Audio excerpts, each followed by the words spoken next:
नमस्कार, आदाब। Crime petrol dial 100 के ब्लैक हेडलाइन सप्ताह में आप सबका स्वागत है।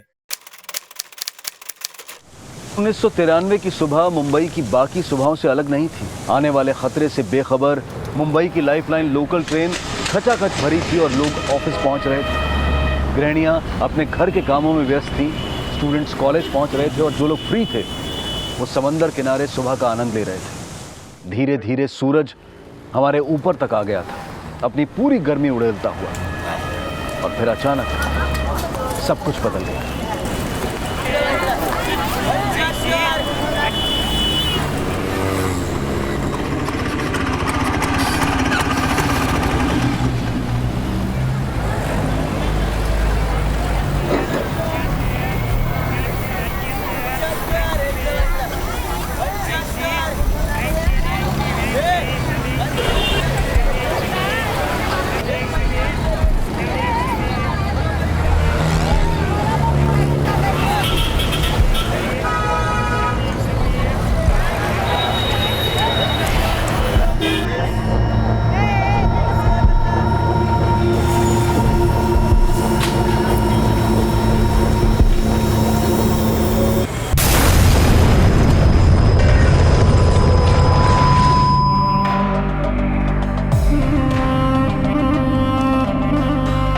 क्राइम के इतिहास में आजाद हिंदुस्तान के लिए यह सबसे बड़ा हादसा था। एक ऐसा हादसा जिसने जलियांवाला बाग कांड को भी बहुत पीछे छोड़ दिया था। अगर जलियांवाला बाग हादसा हमारी आजादी पर हमला था तो ये मुंबई बॉम्ब ब्लास्ट हमारे देश के सेकुलरिज्म यानी कि धर्मनिरपेक्षता पर वार था। कुछ ही घंटों में 12 ब्लास्ट ने 257 से भी ज्यादा लोगों की जानें ले ली।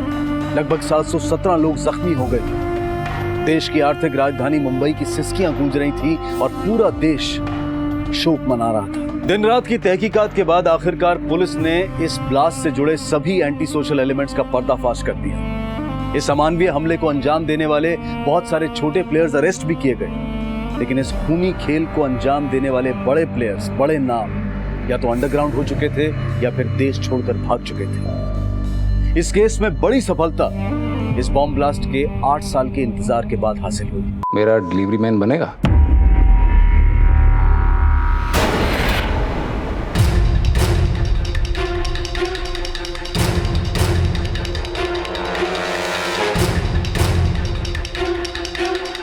देश से फरार, अपनी शिनाख्त छुपाए बैठा था बेल्जियम में। पुलिस और सरकार की अनथक मेहनत से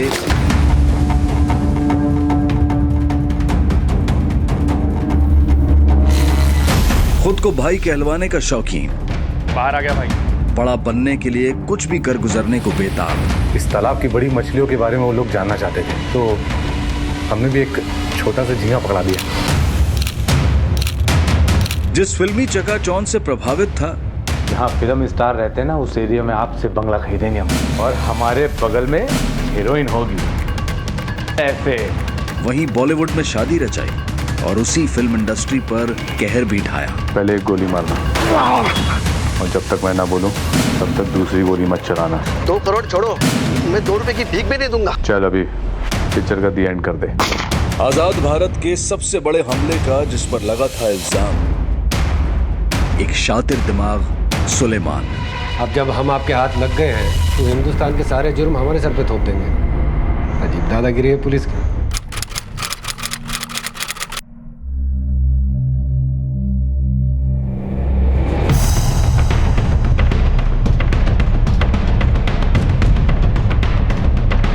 I asked him to look into it. Sir, हमें पूरा यकीन है कि जो शख्स बेल्जियम में है वो सुलेमानी है, लेकिन बेल्जियम सरकार इस बात को मानने को तैयार नहीं है।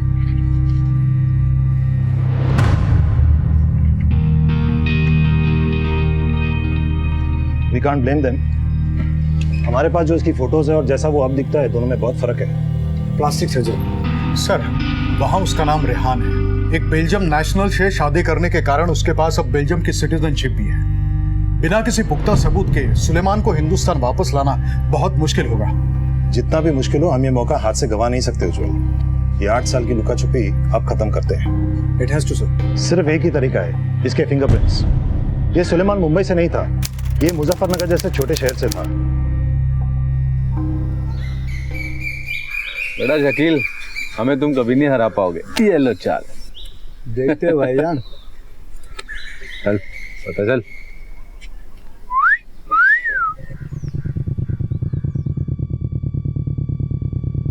सुलेमान, दुकान पे कहीं नहीं आया आज?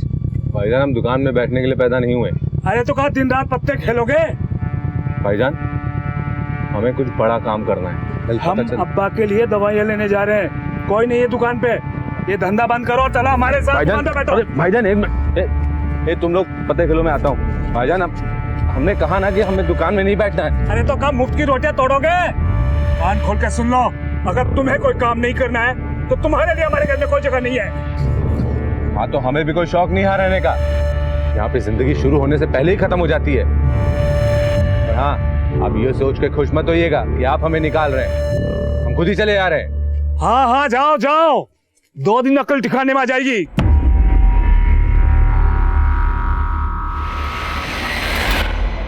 अकल तो अब ठिकाने आई भाईजान। देखिएगा एक दिन ना, जब हमारा नाम अखबार की सुर्खियों में आएगा ना, तो आप रश्क करेंगे हमारी कामयाबी पे। रश्क। अल्लाह हाफिज।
पहुंच गए।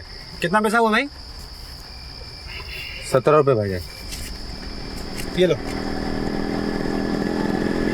भाईजान खुले नहीं है क्या? जब तुम्हारे पास खुले पैसे नहीं है तो तुम लोग टैक्सी चलाते क्यों हो? भाईजान अगर आपके पास बेडरूम नहीं है तो लड़की क्यों पटाते हैं? क्या बोला बे? क्या बोला तुम? चला। अरे तू बंबई आके करेगा क्या? तो हम यहाँ पे कौन सा तीर मार रहे हैं समू भाई? दिल्ली में अच्छा खासा टैक्सी तो चला रहा है ना। टैक्सी चलाने के लिए पैदा नहीं हुए हम। दिन भर घिसकर 50 रुपए की कमाई भी हाथ में नहीं आती, ऊपर से सवारी से चिक चिक अलग, और सोने के लिए जगह ऐसी मिली है कि खुजली मस्ती हमारे पाँव में, मगर हाथ उठता है दूसरे का खुजाने के लिए। सैमू भाईजान सपनों की नगरी तो बंबई है, हमें बहुत बड़ा आदमी बनना है ताकि किसी की नजर उठे तो हमारा कद ना नाप पाए। बस हम बंबई आ रहे हैं, बाकी सब आप देख लेना।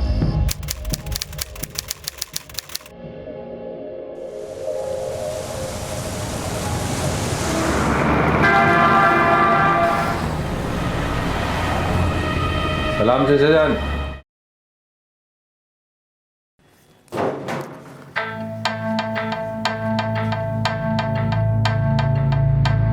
घर चाहिए बंबई में? जी।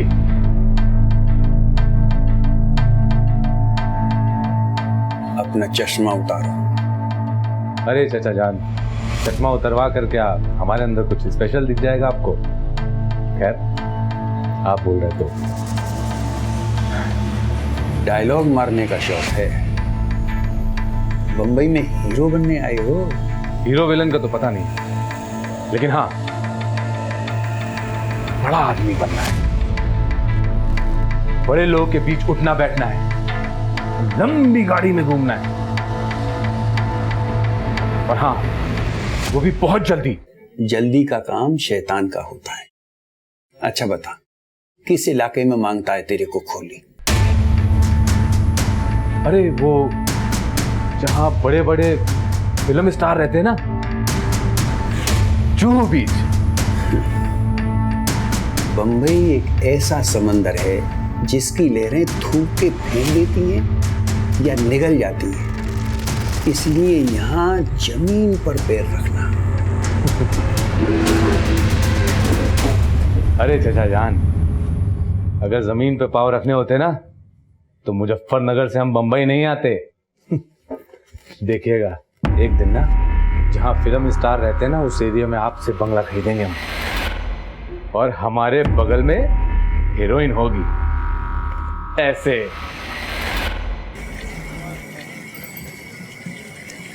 क्या सैमू भाई, 1 हफ्ता हो गया और अभी तक कुछ नहीं हुआ है। अरे सब्र कर मेरे भाई, अल्लाह साहब अच्छा करेगा। सैमू भाई, हम बिना कुछ हासिल किए हुए गांव तो नहीं जाएंगे।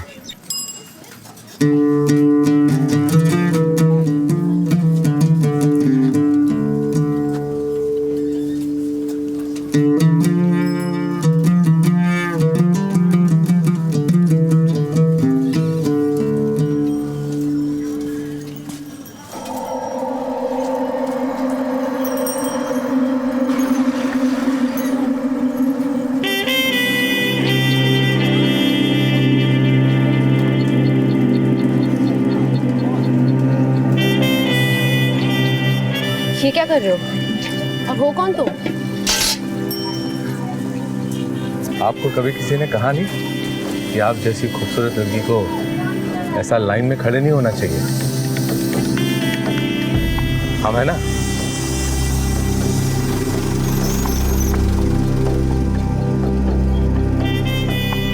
पानी कहाँ गया? तू नहीं सुधरेगा, चल अब। अरे सैमू भाई, चल। सुधरने थोड़े ना आए हैं बंबई।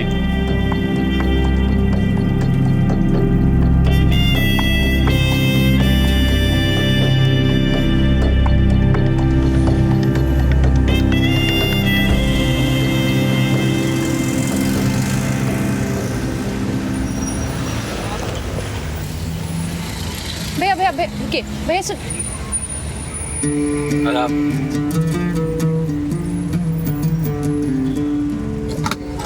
अरे रुक क्यों गई आप ही के लिए तो लाए हैं। देखिए, हम आपको बहुत पसंद करते हैं और इसीलिए सब कुछ आपके लिए कर रहे हैं। हाँ, अगर आप हमें पसंद नहीं करती हैं तो मत बैठिए टैक्सी में। अरे आप ही जाइए, बैठ जाइए। अरे हम नहीं जा रहे हैं आपके साथ, ठीक है? आइए आइए। अरे आप ही जाइए, आइए।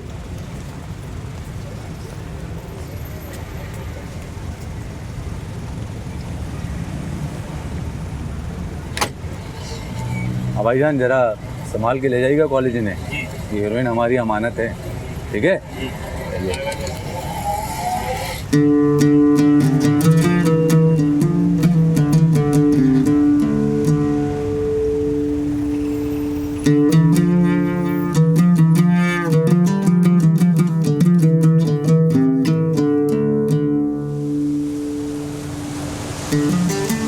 आप फिक्र मत करिए, सब ठीक हो जाएगा।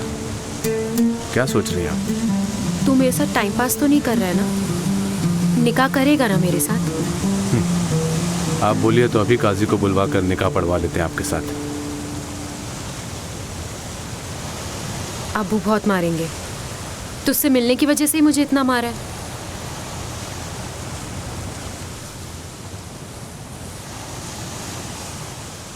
बहुत मारा है, कोई बात नहीं।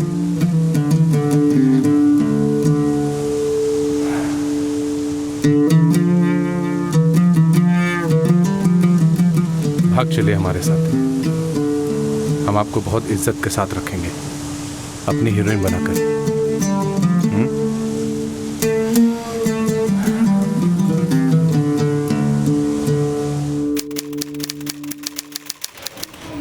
साहब, मेरी बेटी को बचा लीजिए साहब, वो कमीना सुलेमान उससे भगा के लेके गया है। आराम से बताइए क्या बात है आपकी? साहब वो सुलेमान एक नंबर का कमीना है साहब।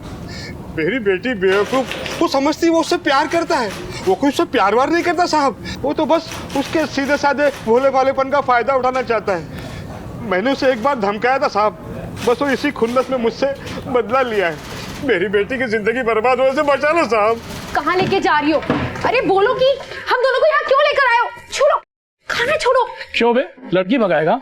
बहुत हीरो बनने का शौक है तुझे? साहब रुकिए रुकिए, हाथ उठाने से पहले निकाहनामा देख लीजिए। हमने कोई लड़की नहीं भगाई है, बकायदा निकाह किया है इनसे। निकाह? जी पूछ लीजिए।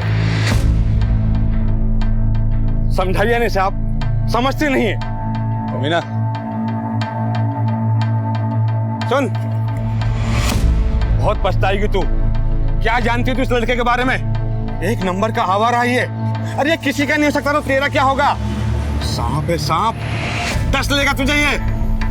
अब वो छोड़िए, जाने दीजिए।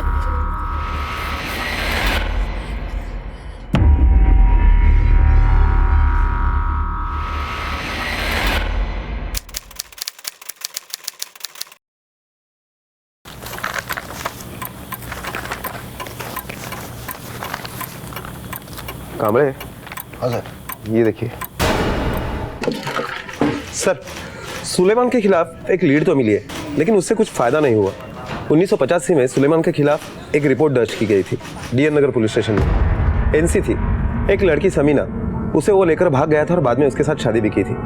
बाद में उसी के कहने पर उसे छोड़ भी दिया था। उसकी पहली बीवी, कोई एफआईआर नहीं हुई थी, सिर्फ एनसी हुई थी, इसलिए उसके फिंगरप्रिंट्स नहीं लिए गए थे और ना ही उसके खिलाफ कोई गिरफ्तारी का रिपोर्ट है। इट्स इम्पॉसिबल कि 15 साल की क्राइम लाइफ में वो कभी अरेस्ट न हुआ हो। बड़े बड़े ताले खोलने में चाबी तो छोटी लगती है, और खोद के निकालो, कहीं ना कहीं कुछ तो हुआ होगा।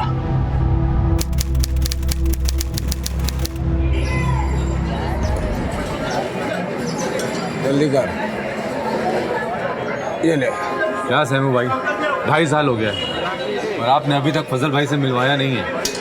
ये दूध बेचते बेचते थक चुके हैं हम, और अब तो समीना की भी जिम्मेदारी हमारे ही ऊपर है। फजल भाई का वक्त पैसे से ज्यादा कीमती है, और सब्र रख, तेरी जरूरत से ज्यादा उनके मूड पे डिपेंड है। क्या भाईजान, आप कब से हमको लॉलीपॉप पकड़ा रहे हैं? सुलेमान, तेरे को मेरे पे भरोसा नहीं है? अरे फजल भाई को आने दे, अगर उनका मूड सही हुआ तो तेरी आज बात पक्की, समझा? अरे फजल भाई आ गए, तो रुक, मैं तेरे लिए बात करके आता हूँ।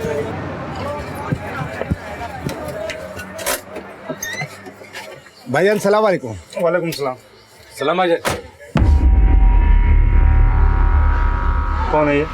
वो भाईजान हम मुजफ्फरनगर से आए और मुंबई काम करने के लिए आए हुए हैं। हम कोई भी काम कर सकते हैं। हाँ भाईजान, बोलना। भाईजान, हमको भी आपके जैसा बड़ा आदमी बनना है एक दिन। अंदर आता हूँ।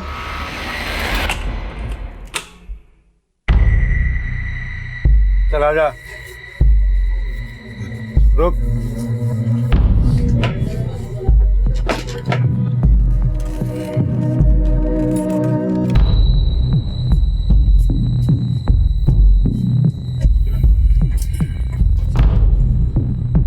इधर आ, आजा। हाथ दे।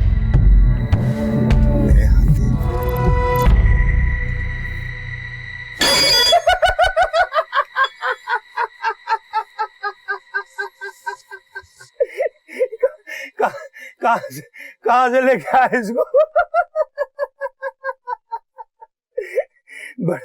बड़ा आदमी बनना है इसको मेरी एक दिन मुझे कॉम्पिटिशन देगा।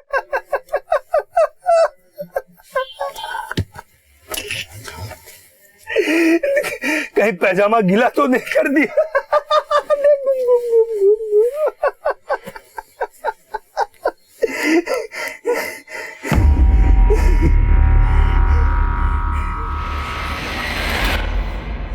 तेरे ऐसा ना 356 रोज आते हैं बंबई में। तेरे लिए एक ही काम है, संजात को बोल फजल भाई वाली चाय बनाए। चल जाना, अरे जाना, जाना। और सुन, बाहर जो अपनी गाड़ी खड़ी है ना, फटका मारते हुए जाना।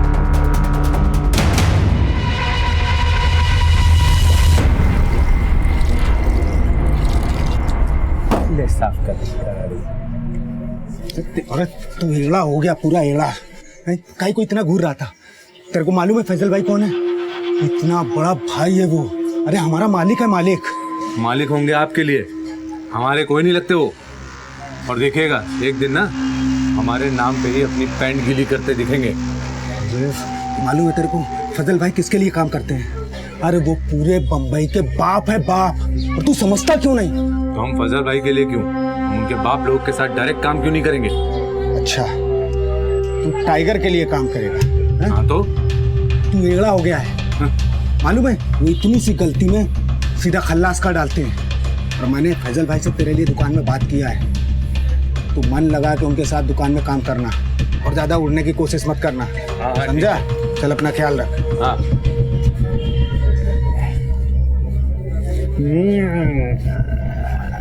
क्यों बे? गाड़ी साफ हो गई? बस भाईजान हो रही है। ऐसे ही साफ करोगे? बन गए बड़े आदमी।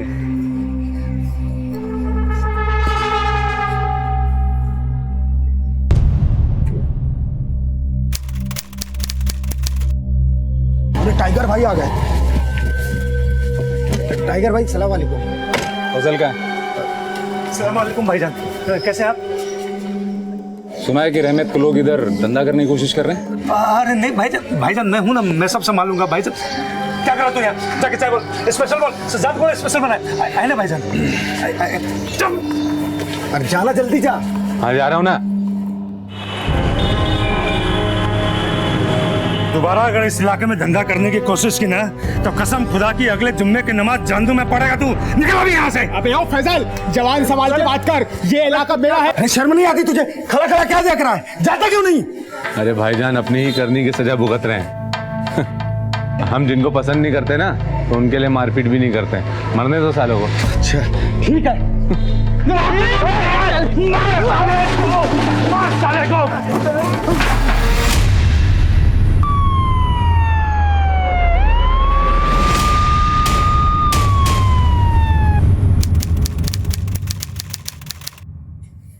साहब हमें तो आपने फालतू उठाया है। हम तो बम्बई शहर में भी नए नए आए हैं और वो फैजल भाई की दुकान पे काम करने लगे हैं। इस मार पिटाई से हमारा कोई लेना देना नहीं है। बस हम तो दुकान के साइड में खड़े हुए थे। सिर्फ खड़ा था? तमाशा देखने का बहुत शौक है तुझे? दिखाऊं तुझे तमाशा में? अम्मी कसम हम सच बोल रहे हैं साहब। अब तूने अम्मी की कसम खाई ली है तो सच सच बता, झगड़ा शुरू किसने किया?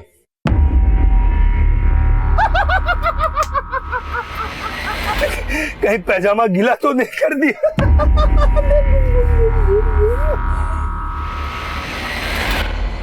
जी साहब हम सब सच बताते हैं आपको। झगड़ा फैजल भाई ने ही शुरू किया था, वो भी कत्ल के इरादे से, क्योंकि उनकी सारा स्मगलिंग का सामान वो मार्केट में अकेले बेचना चाहते थे और वहाँ रहमत पांव पसार रहा था और इसीलिए उन्होंने मारपीट शुरू करा दी। सच बोल रहा है तू? जी हम झूठ नहीं बोलते।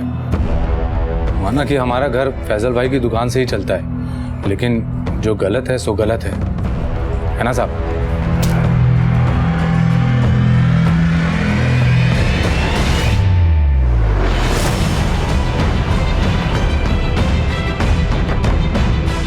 तावड़े हाथ तक।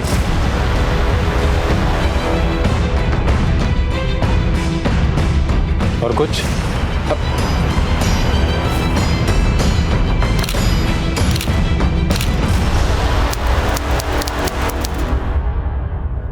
भाई वो अमान भाई को पैसे पहुंचा दिए सुरेश, बाकी का हिसाब भी देख ले। ठीक भाई। भाईजान सलाम। कैसे कटे 2 महीने जेल में? सुना कि फजल को तूने ही फंसा है? वो भाईजान, भाई ने उससे सवाल पूछा है ना? भाईजान पहले हमारी बात सुन लीजिए, उसके बाद भले हमें गोली मार दीजिएगा। ये जो कुछ भी हमने किया है ना, वो आपको बचाने के लिए किया है। इस तालाब की बड़ी मछलियों के बारे में वो लोग जानना चाहते थे, तो हमने भी एक छोटा सा झींगा पकड़ा दिया।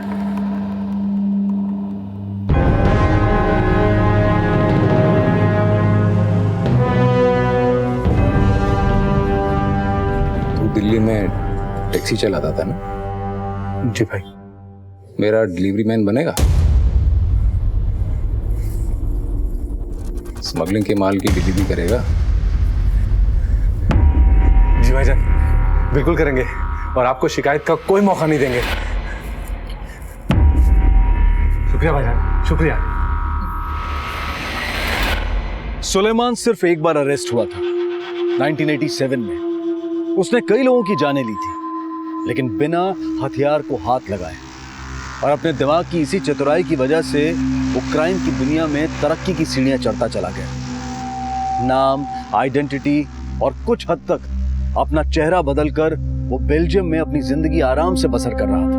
1987 के अरेस्ट में उसके फिंगरप्रिंट्स लिए गए थे और उसी के बेसिस पर इंडियन गवर्नमेंट ने अपना केस बनाकर बेल्जियम गवर्नमेंट से एक्स्ट्राडिशन की मांग की।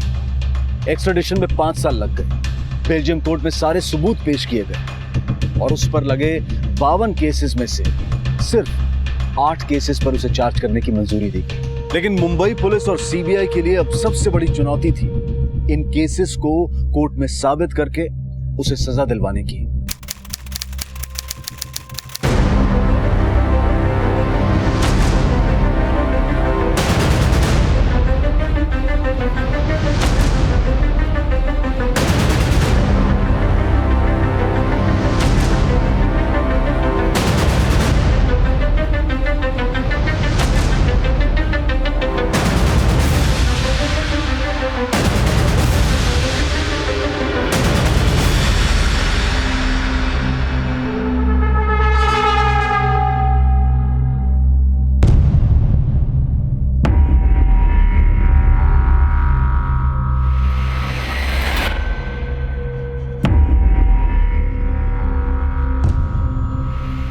आप देख रहे हैं एमबीटीवी और मैं हूं मनीष शर्मा। इस वक्त की बड़ी खबर, एक बड़ी सफलता हासिल हुई है मुंबई पुलिस को सुलेमान केस में। आज सुलेमान भारत आ चुका है और कुछ ही पलों में इसी बंगलों में यहां पर उनको लेकर आएंगे और यहीं पे मुंबई पुलिस के डीसीपी उज्जवल उससे पूछताछ करेंगे। सारे अपडेट, सारा हाल लगातार आपको मैं यहां से देता रहूंगा।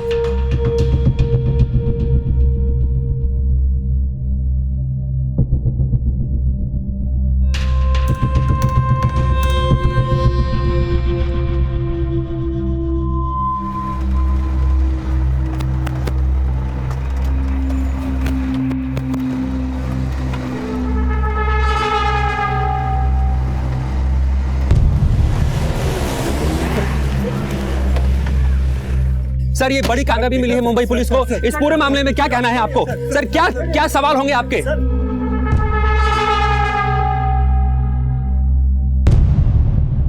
आपको सबसे पहले ताजा वीडियोस दिखाते हैं सुलेमान के। सुलेमान, इस वक्त आप भारत पहुंच चुके हैं। सुलेमान, कुछ कहना चाहेंगे सुलेमान आप? सुलेमान, हम चाहते हैं कि आप मीडिया के सामने कुछ अपनी बात रखें। देखा आपने, आपको हमने सबसे पहले दिखाए विजुअल्स एमबीटीवी पर। सुलेमान भारत पहुंच चुका है। मुंबई पुलिस के लिए एक बहुत बड़ी कामयाबी है।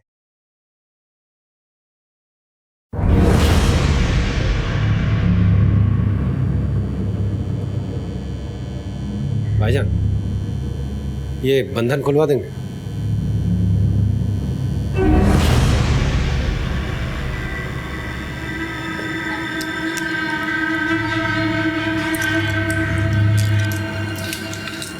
शुक्रिया।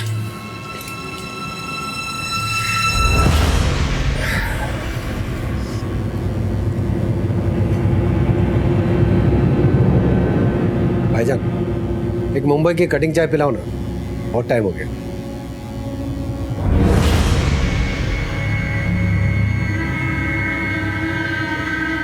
शक्कर थोड़ी कम। वो चीनी बिल्कुल बंद कर दिया भाईजान, पूरा फैट फेस पे आ जाता ना। हिंदुस्तानियों की खातिरदारी का जवाब नहीं भाईजान। उधर वो अपना यहाँ कोई तेरा भाईजान नहीं है। पता नहीं क्या समझता है, चाय पीता है इसको। भले को तो जूते चप्पल खिलाने चाहिए। मेरे चचेरे भाई की ऐसी दर्दनाक मौत हुई थी उस मुंबई बम धमाके में, जहां इसने माल सप्लाई किया था।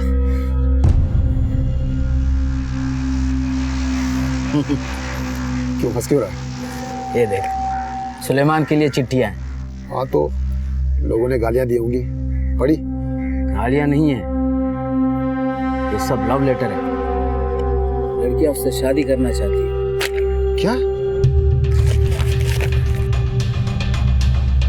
जिस आदमी के सीने में दिल नहीं, उसके लिए लड़कियां लव लेटर लिखती हैं। किसी जानवर को भी ना ये लोग हीरो बना देते हैं। जानते नहीं कितना बेदर्द आदमी है ये। 1998 में किस बेदर्दी से इसने कुमार साहब को मारा था।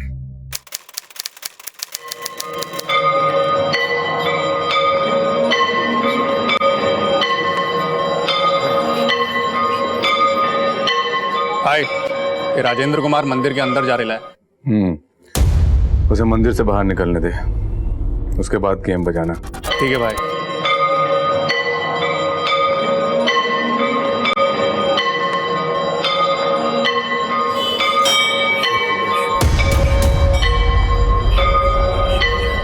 बाहर आ गया भाई। चीखें निकलनी चाहिए उसकी। और सुनो, पहले एक गोली मारना, और जब तक मैं ना बोलूं तब तक दूसरी गोली मत चलाना। हाँ भाई।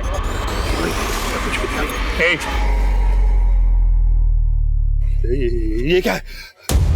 अंदर रख इसको। तू जानता नहीं मुझे? रुक नहीं तो ठोक दूंगा। मुझे क्यों मारो? देख इसको रखना अंदर, मुझे मत मार। इसको अंदर रख, अंदर रख मेरे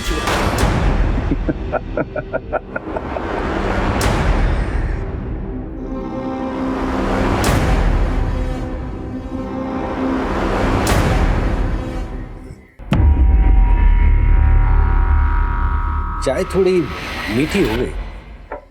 पता नहीं ये शक्कर है या आपका प्यार।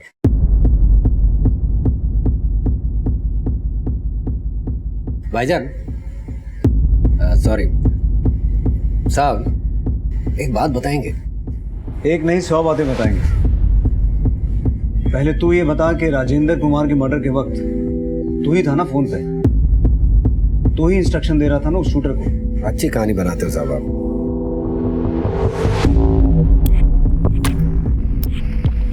दारा, तेरा वो शूटर जिसने गोलियां चलाई थी, ये कहानी उसी ने सुनाई है हमें अपने कन्फेशन में। साहब, उसके कन्फेस करने से क्या होता है? वो तो किसी का भी नाम ले सकता है, तो आपके सबको अरेस्ट करते फिर।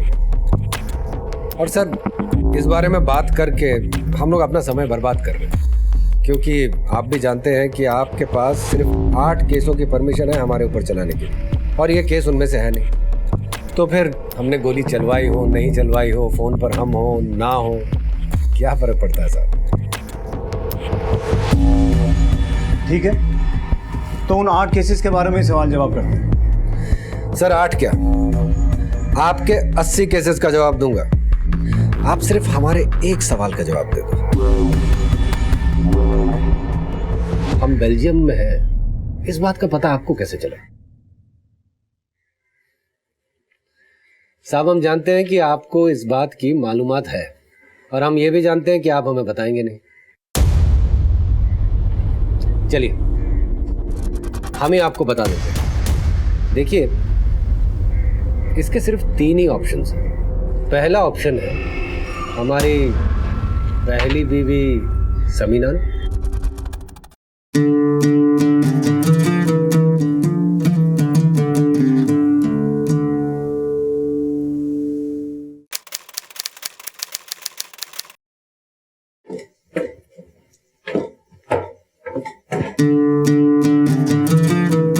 वाह, क्या बात है। एक वक्त हुआ करता था जब जनाब की नजर हमारे चेहरे से हटती ही नहीं थी। लट्टू बने फिरते थे हमारे पीछे, और आज देखिए खुद की शक्ल निहार रहे हैं। याद भी है आखिरी बार हमसे आई लव यू कब कहा था? निकाह किया ना आपके साथ। अब आप क्या चाहती हैं कि आपके चेहरे का पोस्टर हम अपने सीने पे चिपका के गेटवे ऑफ इंडिया पे खड़े रहे? चाहिए, आपसे तो बात करना ही बेकार है।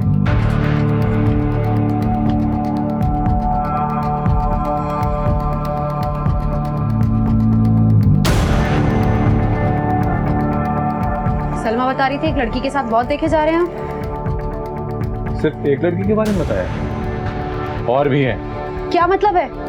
देखिए, हम घर के बाहर क्या करते हैं, अगर आप उसमें दखल ना ही दे तो बेहतर होगा। तो हमसे निकाह क्यों किया था? हम कोई सजावट का सामान है जिसे लाए बाजार से और टंगा दिए दीवार पर? वक्त हुआ करता था जब हम आपकी हीरोइन हुआ करते थे। क्या हो गया अचानक से? हाँ, हम बहुतों के हीरो हैं। बत्ती बुझा दो और सो जाइए, वरना हमारे पास और भी रास्ते हैं सुलाने के।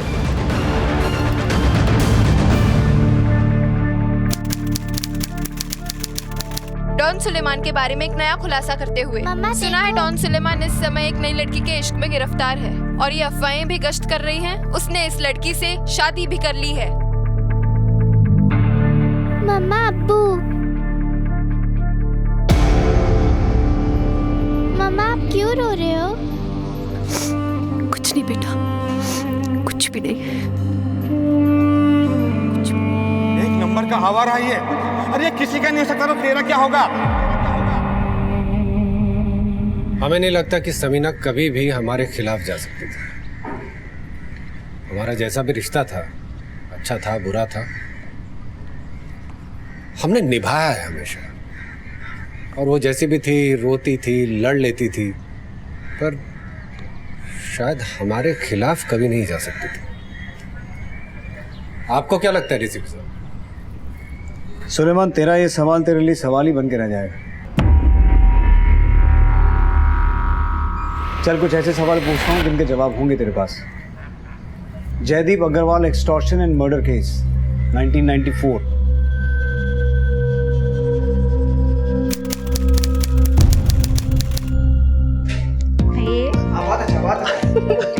अरे क्या कर रहे हैं आप? सही से कीजिए ना। अरे मुझसे डांस वांस कहाँ से होगा? अरे सर अच्छा से करो।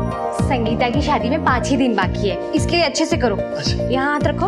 1, 2, फिर से वही। आप मेरे से तो सीखने से रहे, आप ही सिखाइए दादा इन्हें।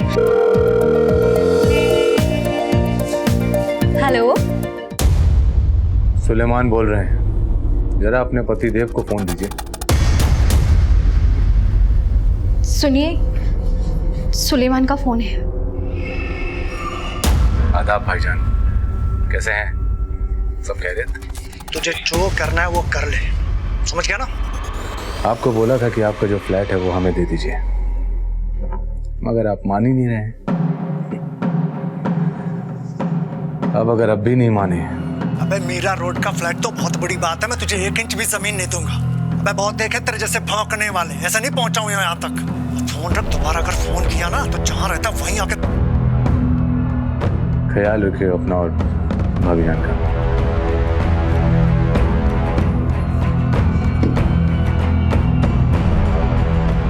और जब बिल्डर जयदीप अग्रवाल पर तेरी धमकियों का कोई असर नहीं हुआ तो तूने अपने शूटर्स को उसे मारने के लिए भेजा।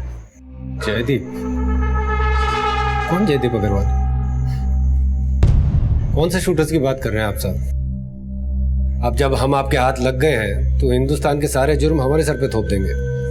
अजीब दादागिरी है पुलिस की साहब। इसी वजह से पब्लिक का पुलिस से विश्वास उठता जा रहा है। पुलिस और पब्लिक के रिश्ते को लेकर तुझे परेशान होने की जरूरत नहीं है। तू अपने और जयदीप के रिश्ते के बारे में बता।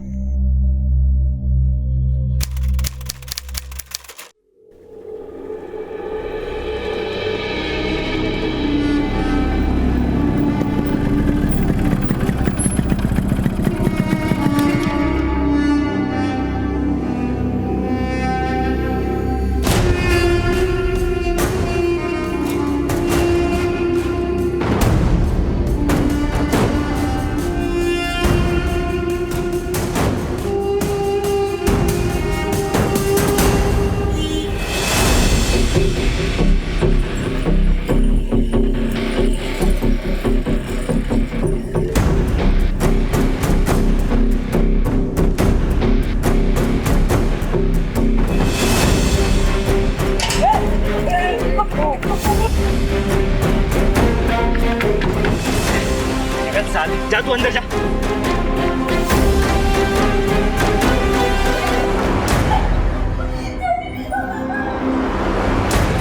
लेकिन जयदीप अग्रवाल को मारने के बाद भी तू अपने ओछेपन से बाज नहीं आया, क्यों?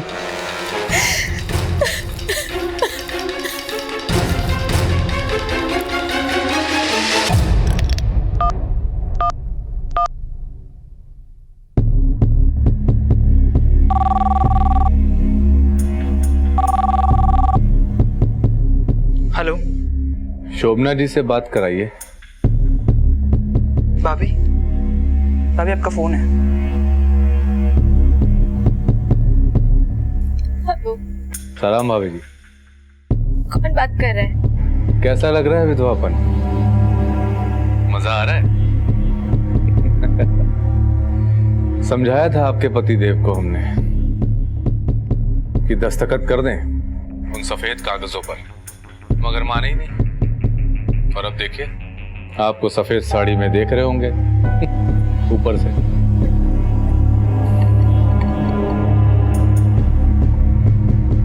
रोइए रोइए, क्योंकि जितना आप रोएंगी उतना ही हमारे दिल को सुकून मिलेगा। और सुनिए, आपके देवरों की जो जमीन है ना, जो मुझे चाहिए, उनको बोलिए वो मुझे दे दे। और अगर नहीं तो हर महीने आपके घर में 1 13वीं तो होगी, और फूल माला के साथ आपके घर में फोटो बढ़ती जाएंगी। किसका फोन है? चलिए, अपना और देवरों का ख्याल रखिएगा।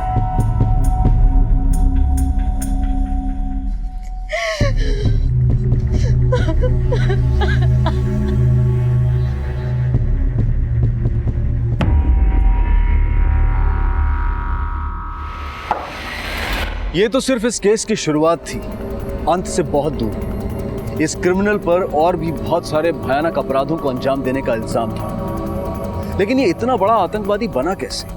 लोग इससे इतना डरते क्यों थे? कानून से ये अब तक बचता कैसे रहा? और मीडिया इंडस्ट्री में इसका इतना खौफ क्यों था?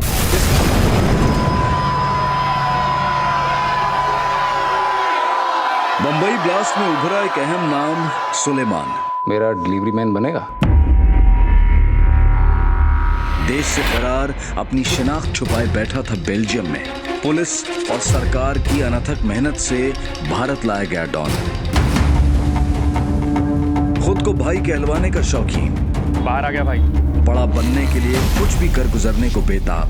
इस तालाब की बड़ी मछलियों के बारे में वो लोग जानना चाहते थे, तो हमने भी एक छोटा सा झींगा पकड़ा दिया। जिस फिल्मी चकाचौंध से प्रभावित था, जहाँ फिल्म स्टार रहते हैं ना, उस एरिया में आपसे बंगला खरीदेंगे हम, और हमारे बगल में हीरोइन होगी। ऐसे वहीं बॉलीवुड में शादी रचाई और उसी फिल्म इंडस्ट्री पर कहर भी ढाया। पहले एक गोली मार। आजाद भारत के सबसे बड़े हमले का जिस पर लगा था इल्जाम, एक शातिर दिमाग, सुलेमान।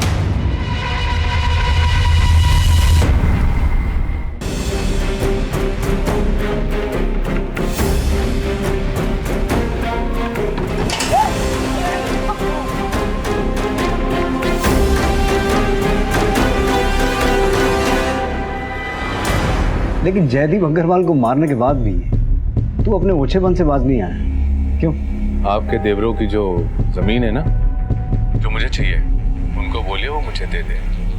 और अगर नहीं तो हर महीने आपके घर में 1 13वीं तो होगी।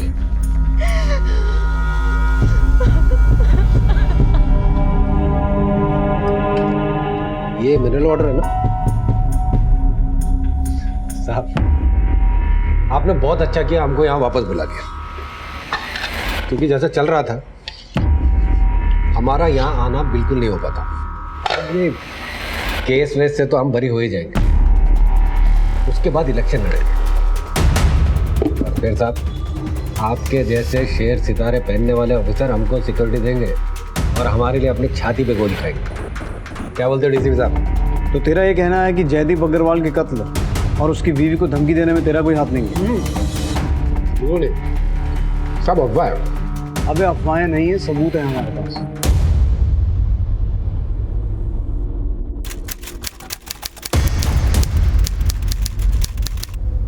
सर, बैलिस्टिक रिपोर्ट के हिसाब से गोली देसी तमंचे से चलाई गई है और जयदीप को धमकी भरा फोन विदेश से आता था। उसकी पत्नी ने अपने बयान में कहा था कि फोन करने वाले ने अपना नाम सुलेमान बताया था। सर, उनके कॉल रिकॉर्ड्स में भी विदेश के नंबर ही पाया गया है। इतने सबूत काफी नहीं है शिंदे। हमें यह जानना होगा कि ये नए शूटर्स कौन है जिसका सुलेमान इस्तेमाल कर रहा था।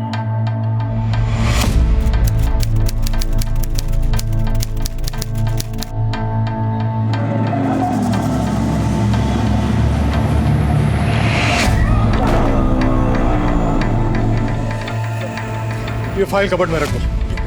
Sir, Satyendra Mishra attempt to murder case में हमने जो तमंचा मौका वारदात से बरामद किया था, वो सेम तमंचा जयदीप अग्रवाल के मर्डर केस में भी इस्तेमाल किया गया। ये रही उसकी फॉरेंसिक रिपोर्ट।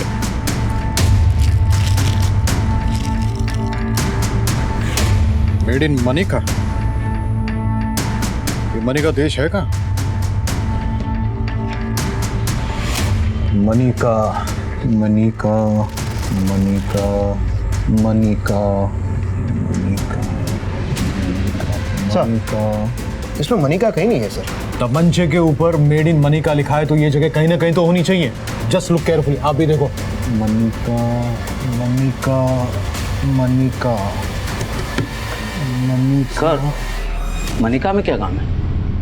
तुम जानते हो मनिका कहाँ है? अरे साहब, जानेंगे कैसे नहीं, ससुराल है मेरा। अगर ससुराल को भूल गए तो बीवी मुझे भूल जाएगी। मनिका, उत्तर प्रदेश। तो यहां से आ रहे थे ये शूटर्स। पिछले महीने यहां से कोई मुंबई गया था। किसी की जिंदगी में अचानक से कोई बदलाव आया था? यहाँ मनिका में तो नहीं, लेकिन मुजफ्फरनगर में आया था। तुम जानते हो उससे? जी सर। इसको बोले है ना मारने, इसी को गोली दागना। काम सटीक होना चाहिए, समझा? पैसे लेके गाड़ी का मार रहा है के?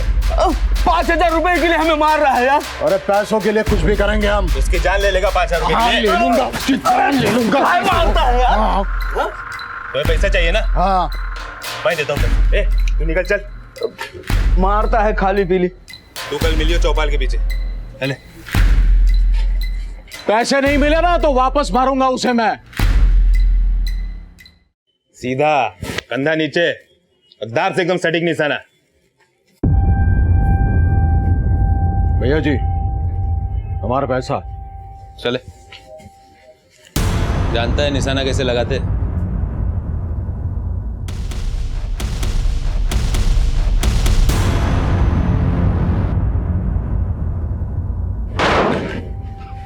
बस खाली हेकड़ी है। चल हम सिखा देंगे। भैया जी, बहुत दिनों से काम नहीं किया, कुछ काम दो ना। हमें तुम कभी नहीं हरा पाओगे। ये लो चाल। देखते हो भाईजान। तब तक तू निशाना लगा। चल।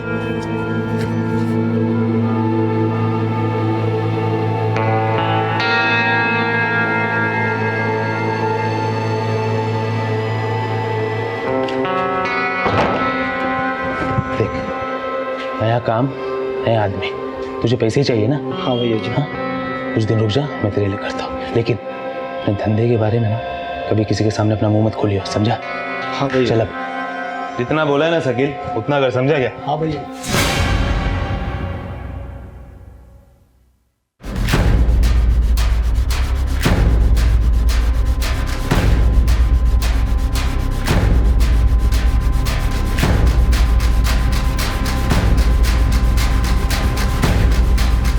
अब हम तुम्हें सिखाएंगे बंदूक कैसे चलाते हैं थाने में। अब बोलोगे या और खातिरदारी करवानी है? साहब हमारा यकीन कीजिए साहब, हमने किसी जयदीप को नहीं मरवाया साहब। हाँ साहब, सुलेमान भाई ने काम दिया था साहब, लेकिन किसी और से करवाने के लिए बोला था साहब। हमने कुछ नहीं किया साहब। सच्ची में साहब कुछ नहीं किया साहब हमने।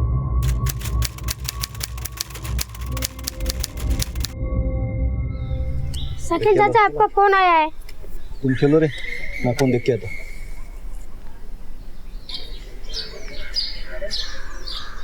हेलो, कैसे हो मियाँ? कौन बोल रहा है? सुलेमान। कैसे हो भाई? सुना है देश के बाहर हो आजकल। अरे अपना अंदर बाहर तो ट्रिप बनता ही रहता है। तू बता, अभी भी पत्ते खेल रहा है कि कमाई भी कर रहा है? आपको तो पता ही है आकर क्या करेंगे, यहाँ ना कोई पक्का काम है ना धंधा, ऊपर से घर वाले ना बहुत गालियाँ देते रहते हैं। पैसा कमाएगा 5,000 2 दिन में, मगर बम्बई का ट्रिप मारना पड़ेगा। क्या करना पड़ेगा भाई? तो सिर्फ पैसे गिन, बाकी सब हम संभाल लेंगे, ठीक है?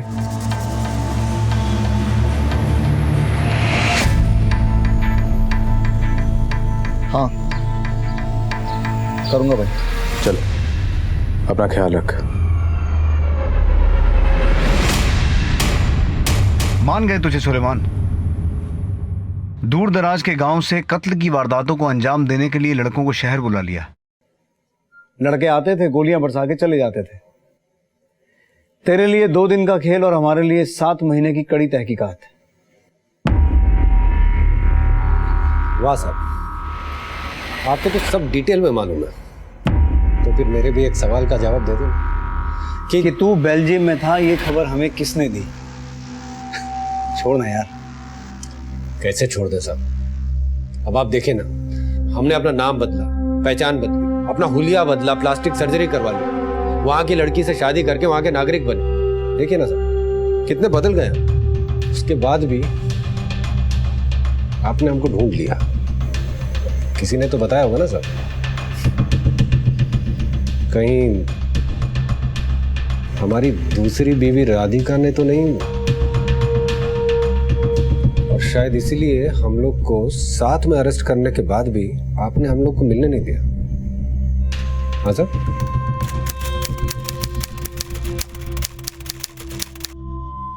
हम बहुत खुश हैं कि आप हमारी जिंदगी में आई हैं। चाय।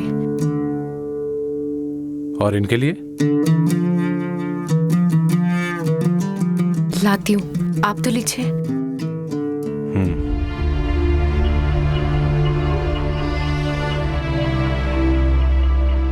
मैं उनकी मदद करके आती हूँ।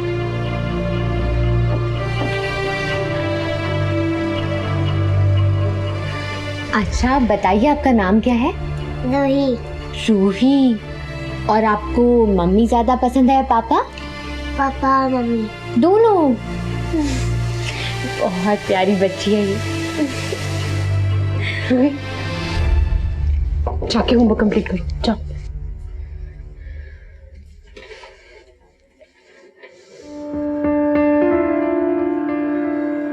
मैं नहीं जानती थी कि वो पहले से शादीशुदा है, लेकिन आप फिक्र मत करना, मैं कभी आपकी जगह लेने की कोशिश नहीं करूंगी। मैं जानती हूँ मुश्किल है, लेकिन आप मुझसे नाराज मत होना। नहीं, मैं तुमसे नाराज नहीं हूँ, बल्कि मुझे तो तुम्हारी फिक्र हो रही है, क्योंकि जिस आदमी के साथ तुमने अपना नाता जोड़ा है, सुलेमान सिर्फ ज़बान का मीठा है, जहर है। एक बार गले से उतरा तो ना जीने देगा ना मरने। लेकिन आपने भी तो भाग के शादी की थी ना, क्या वो प्यार नहीं था? आपकी चाय बन गई है, ले लीजिएगा।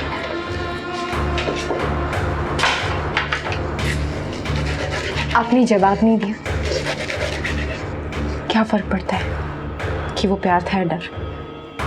वक्त निकल चुका है, अब वो वापस नहीं आएगा। हम तो अब कुछ कर नहीं सकते, पर तुम बहुत कुछ कर सकते हो। मेरी मानो तो भाग जाओ यहाँ से, अभी भी वक्त है, भाग जाओ बहुत दूर। मैं समझी नहीं आप क्या कहना चाहती हैं।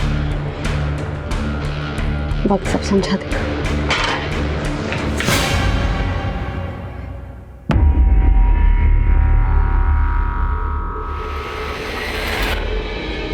और कितना जहर उगलेंगे हमारे खिलाफ आप? आपको पता है ना कि राधिका और हम एक दूसरे से कितना प्यार करते हैं, और इन्हें खेलने में बहुत मजा आता है। दरअसल ये आपका इम्तिहान ले रही है, ये देखना चाहती हैं कि आप भी उतना ही हमसे सच्चा प्यार करती हैं जितना कि ये करती हैं हमसे। क्यों? प्यार करती हैं ना हमसे?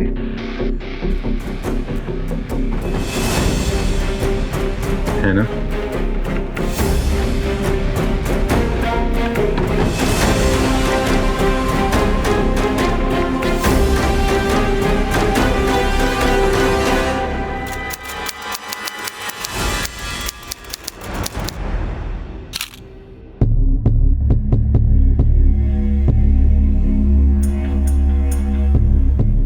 कब आ रहे हैं? लाइए दे दीजिए। पासपोर्ट के लिए है, अगर एप्लीकेशन रिजेक्ट होगी ना तो आप अपनी जिंदगी से रिजेक्ट हो जाएंगे। हाँ जी, ये अच्छा है। पकड़िए, और 1 घंटे में चाहिए। 1 घंटा मतलब 1 घंटा। आपको आधे घंटे में देता हूँ भाईजान। मेरा करियर अभी शुरू हुआ है, जाना क्या जरूरी है मेरा? और ये फर्जी पासपोर्ट क्यों? असली पासपोर्ट है ना? आइए आप बैठिए। देखिए, हमारे बहुत दुश्मन हैं और ताकतवर भी। वो हमसे बदला लेने के लिए आपको भी नुकसान पहुंचा सकते हैं।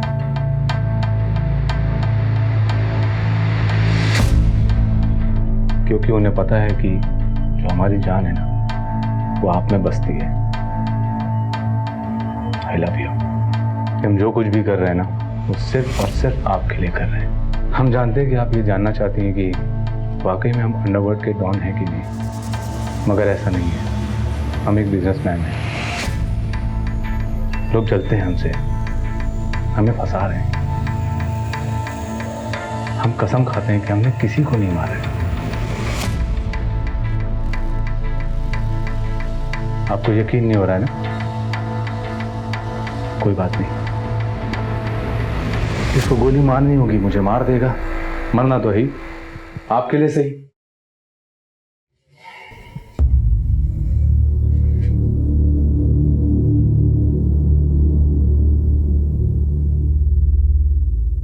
जैसा आप ठीक समझे, आप जो कहोगे वैसा ही करेंगे।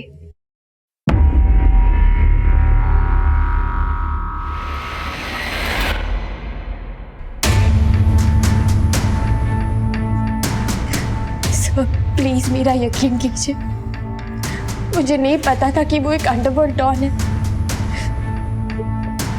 मेरे लिए तो वो एक बिजनेसमैन था सब, जो इवेंट्स ऑर्गेनाइज करता था।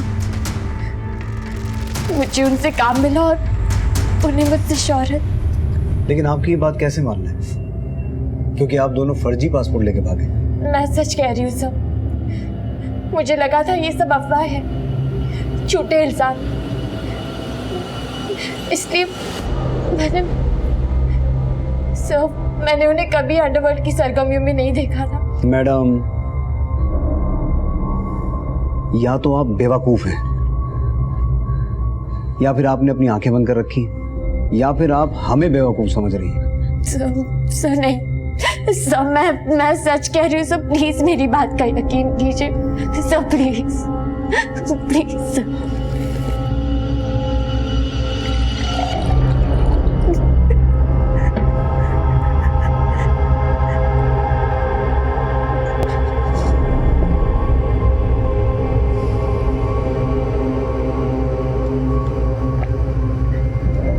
वो ऐसा नहीं कर सकती।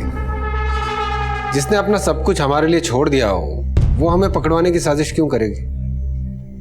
और फिर उसने आखिर तक हमारा साथ दिया है, और हम भी अपनी औरतों का ख्याल रखना जानते हैं सर। वो हमारे साथ बेवफाई नहीं कर सकती, आप उसको छोड़ दीजिए, क्योंकि उसका जुर्म सिर्फ इतना है कि उसने नकली पासपोर्ट में सफर किया है। बाकी हमारे काम के बारे में वो कुछ नहीं जानती, और वैसे भी हम इसात से काम करते तो इसात को भी नहीं पता चलता।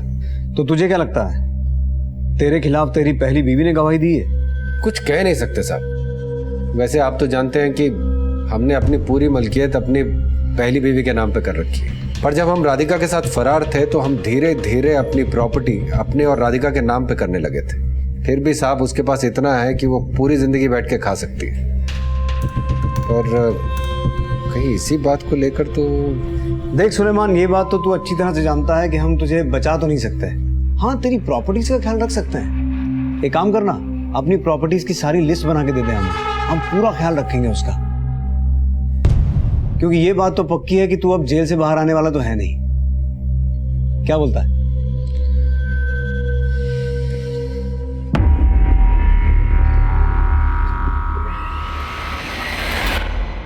साहब, आपको ये पूरा यकीन है कि आप हमको पूरे 25 साल जेल में रख पाएंगे।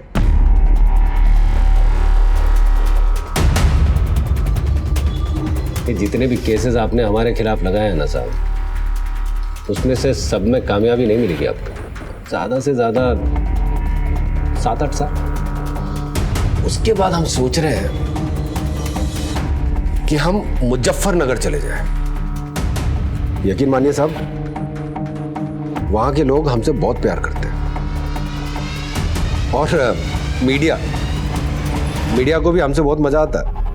अक्सर हमारे बारे में कुछ ना कुछ लिखते रहते हैं, बोलते रहते हैं। वो क्या बोलते हैं ना सब, उसको अपना TRP वो मिलती है उनको हमसे।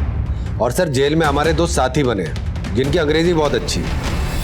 वो हमारी ऑटोबायोग्राफी लिख रहे हैं, हमारी जिंदगी की कहानी। अब सर बाहर आते हैं हम, इससे भी बड़े स्टार बन जाएंगे और इलेक्शन में जीत पक्की है हमारी। फिर कभी आप आइएगा मुजफ्फरनगर, अपनी जिंदगी का लेखा जोखा डिटेल में बताएंगे आपको। तू जेल से बाहर निकलेगा तो ना, और इलेक्शन जीतना तो दूर, इलेक्शन लड़ भी नहीं पाएगा। और तेरा जो अपनी प्रॉपर्टीज तक पहुंचने का ख्वाब है ना, वो ख्वाब ही रह जाएगा। तेरे हाथ मालूम में क्या लगेगा? कैदी का लिबास। क्योंकि सुलेमान एक केस ऐसा है जिसमें तेरी रिहाई मुमकिन ही नहीं है। ये वही केस है जिसमें 257 मारे गए थे और 717 घायल हुए थे।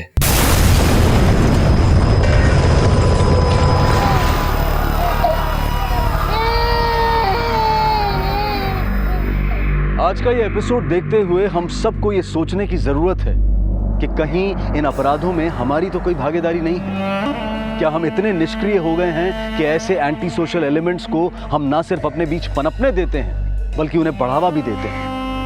कहीं हमारा डर और हमारा लालच देश के प्रति हमारी जिम्मेदारियों से ज्यादा ऊपर तो नहीं उठ गया है? हम अपने देश को कैसा बनाना चाहते हैं? एकता की भावनाओं का पालन करने वाला या फिर अलगाववाद फैलाने वाला? ये हमें तय करना है। Bombay bomb blast conspiracy case, जिसकी प्लानिंग टाइगर ने तुम लोगों के साथ मिलकर की थी।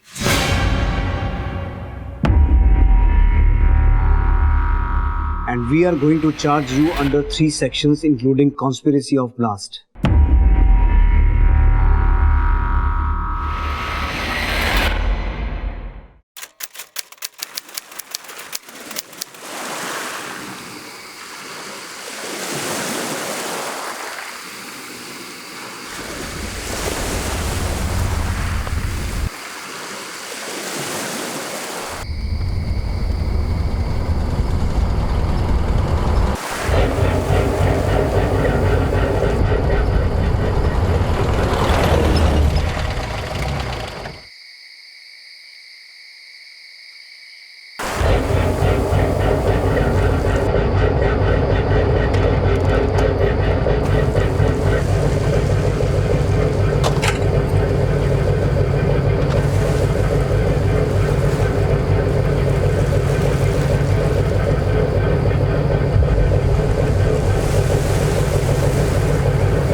फटाफट करो तुम लोग। ये अमजद जाना, चल फटाफट, चलो जा। चल चल, ये करना जल्दी, चल जल्दी कर। चल चल चल चल चल चल संभाल के, चल चल जल्दी कर। चल चल चल फटाफट। ए सुलेमान, सामान चेक कर। जी भाई।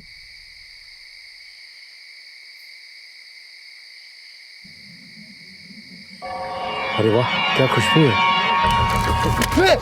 ये तू पट्टू का पट्टू ही रहेगा। नहीं भाईजान, वो ऐसी कोई बात नहीं थी, बस वो अचानक से। अरे अचानक से ही तो होना है सब कुछ, इतना अचानक से कि किसी को कानो कान भनक भी ना लगे। अक्खा बम्बई को काले साबुन से नहलाना है, समझा?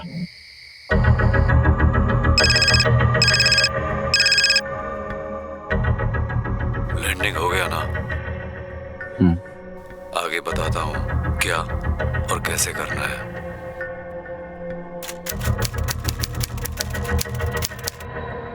बदला लेना है, समझ में आया क्या? या पड़ गई सबकी? आप बस हुक्म करो। यहाँ हुक्म कोई नहीं करेगा, सबके अंदर जज्बा होना चाहिए। मैं हुक्म करेगा और बाहर जाके तुम लोग की फट जाएगी तो हुक्म की माँ की आंख हो जाएगी। दिल से करने का है, और ये काम हम पैसे के लिए नहीं कर रहे हैं, अपने लिए कर रहे हैं। तो बोलो लेना है? हाँ भाई, लेना है बदला। लेना है बदला? हाँ भाई लेना है। लेना है बदला? हाँ लेना है बदला।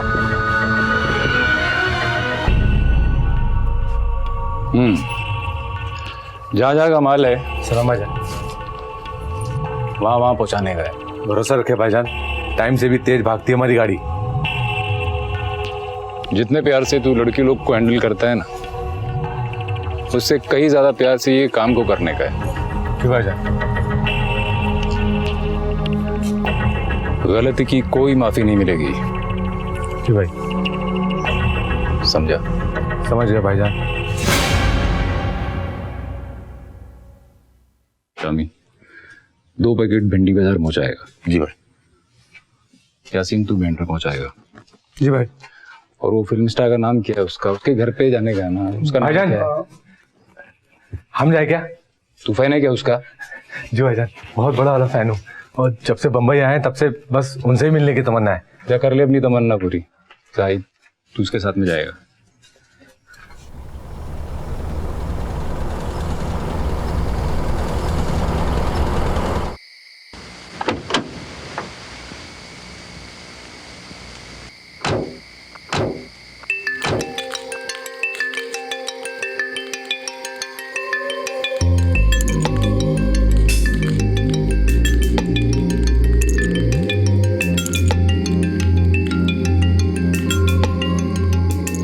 जनाब कैसे हो? सुलेमान निकाल।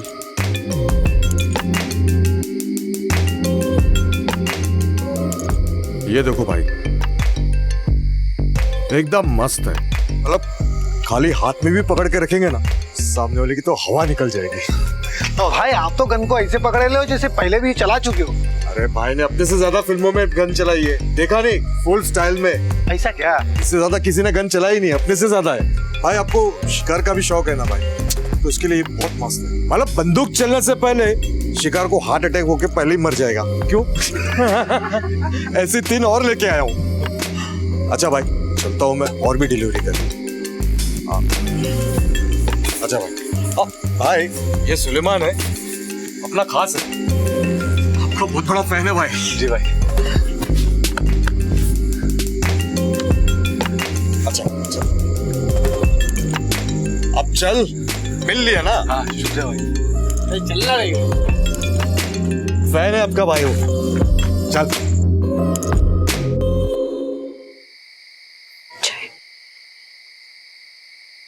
इससे अच्छे कप नहीं क्या हमारे पास? इसमें क्या खराबी है?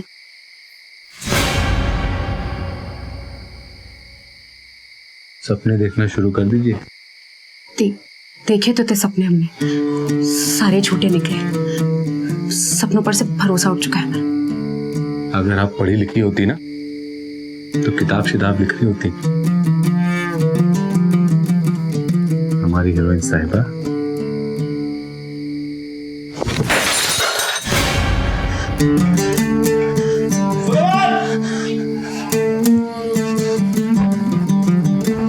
साफ करिए इसे।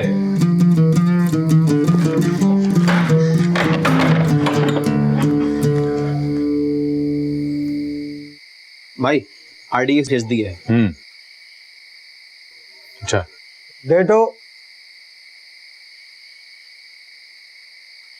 आप यहाँ क्या कर रही है? अंदर जाइए।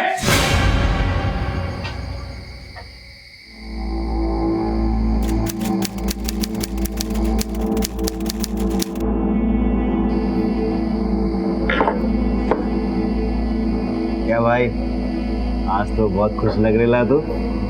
अबे हम हिस्ट्री समझता है तू? इतिहास लिखने वाले हैं हम। लगता है भाई आपको चढ़ेली है, मैं चढ़ी नहीं है। और जब तुम लोगों को पता चलेगी ना तो तुम्हारी उतर जाएगी। अपन भाई तुम करने के वाले हैं धमाका, इतना बड़ा कि सब हिल जाएंगे। दम से होगा। तेरी गाली किसको दिया रे? तू जानता है हम लोग कितने बड़े काम को अंजाम देने वाले हैं? साले तेरे घर में अगर बम नहीं रखा ना तो मेरा भी नाम मुस्ताक नहीं। बम रखेगा? अबे साले देख क्या रे, किधर धमाका करने वाला है?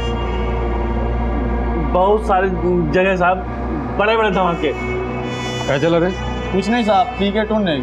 अरे साहब बहुत बड़े बड़े धमाके करेंगे। अपन RDX भी लाए हैं। RDX लाया है?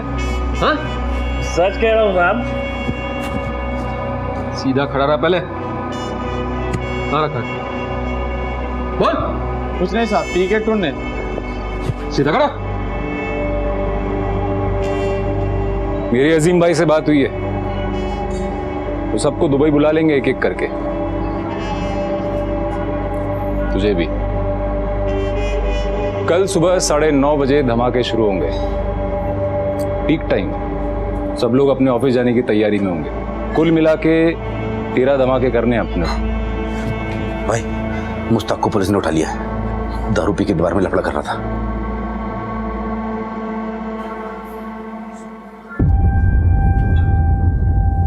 कोई यकीन नहीं करेगा उसकी बातों पे।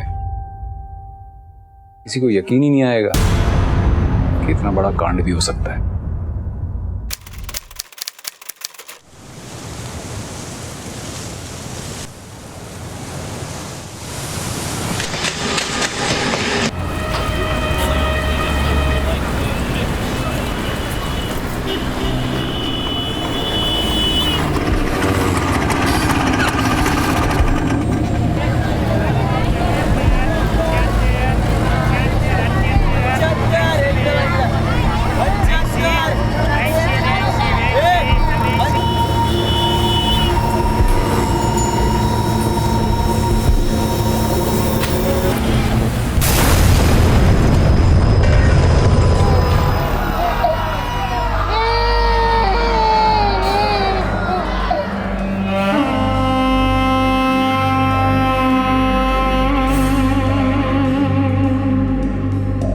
छुपकर हमला करने वाले बहादुर नहीं कायर होते हैं। मासूमों पर वार करने वाले क्रिमिनल्स को कानून के रखवालों का दर्जा नहीं दिया जा सकता है और ना ही उनके साथ कोई हमदर्दी दिखाई जा सकती है। ऐसे लोगों को जेल की सलाखों के पीछे फेंक देना चाहिए और उन्हें इतनी कड़ी सजा देनी चाहिए कि क्रिमिनल्स की रूह तक कांप जाए। आतंकवाद का किसी धर्म, देशभक्ति, जात पात या ऊंच नीच से कोई संबंध नहीं होता। उनका संबंध होता है सिर्फ पैसों से और उनका मकसद होता है डर फैलाना, और वो अपने इस मकसद में कामयाब हो गए थे।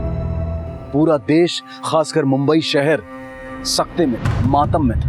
मगर देखते ही देखते मुंबई फिर से अपने पैरों पर, अपने विश्वास पर खड़ी हो गई और मुंबई पुलिस ने उन क्रिमिनल्स को ढूंढकर उन्हें बेनकाब करके धर दबोचने की कार्रवाई शुरू कर दी। शुरुआत में मुंबई के 11 पुलिस स्टेशन इस केस को हैंडल कर रहे थे, लेकिन जल्द ही मुंबई की क्राइम ब्रांच की एक स्पेशल टास्क फोर्स का गठन किया गया इसे हैंडल करने के लिए।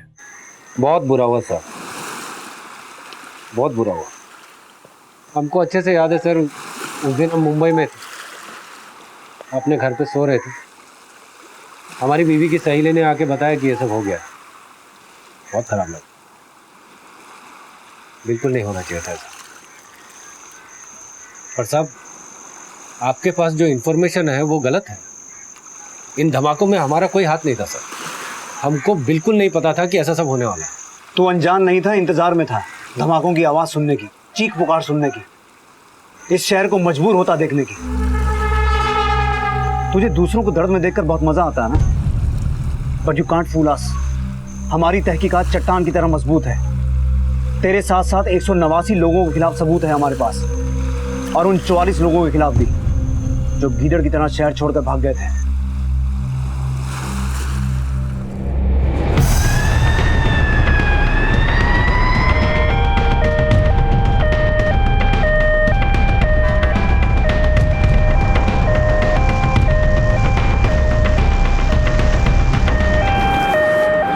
स्कूटर का इस्तेमाल किया था ब्लास्ट के लिए। और डिक्की में बॉम्ब रखा हुआ था। एक स्कूटर से इतना बड़ा ब्लास्ट। RDX सर, इसका मतलब है 60-70 किलो RDX का इस्तेमाल हुआ है। ज्यादा भी हो सकता है सर। 13 जगहों पे ब्लास्ट हुए हैं।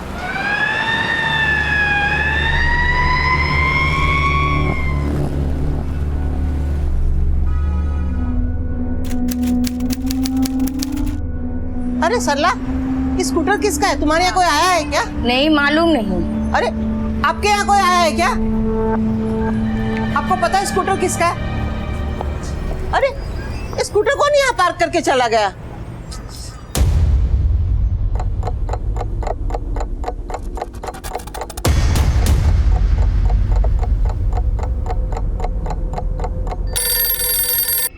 केतकर, वैन के ओनर का पता चला? नहीं सर, हम ढूंढ रहे हैं। सर, कंदील मार्ग पर एक लावारिस वैन मिला है। बॉम्ब स्क्वाड को इन्फॉर्म करो, पेट्रोलिंग गाड़ी को वहां पहुंचने को बोलो। गाड़ी कार। हेलो, वैन के पास कोई भी नहीं जाएगा।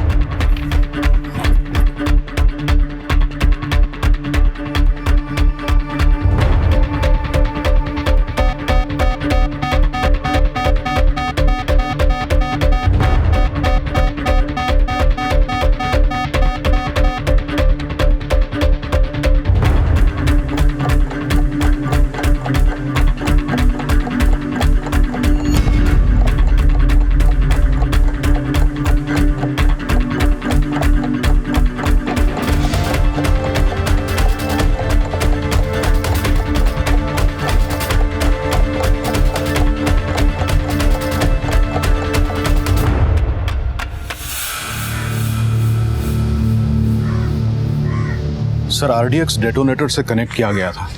अगर धमाका होता तो काफी पावरफुल होता। गाड़ी किसकी? सर, पेपर्स मिले हैं गाड़ी में। इस पर रेहाना खान का नाम लिखा है। पता धारावी का है। चलो। Yes sir. अरे ये स्कूटर अभी तक यही है। परेशान कर दिया इन लोगों ने।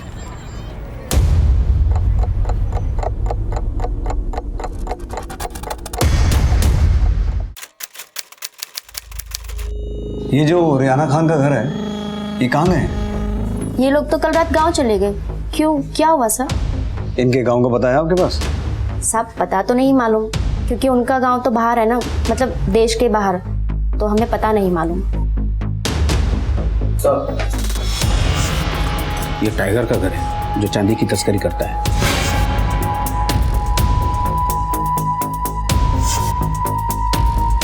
ताला तोड़ दो। सर, तो इनके घर लोगों का आना जाना तो लगा रहता होगा? हाँ, सब लोग तो आते जाते थे, पर पिछले महीने से कुछ ज्यादा ही लोग आ जा रहे थे। तो जो लोग आ जा रहे थे उनमें से किसी को पहचानती हैं आप? नहीं साहब, रेहाना आपा के अलावा हम किसी को नहीं जानते। एक एक कोना चेक करो। Yes sir.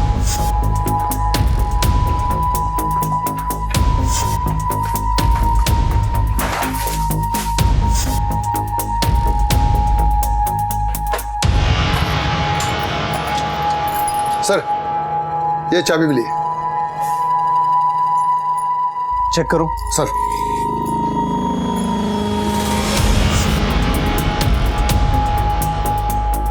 सर, अंदर के कचरे में कुछ फटे हुए पासपोर्ट मिले।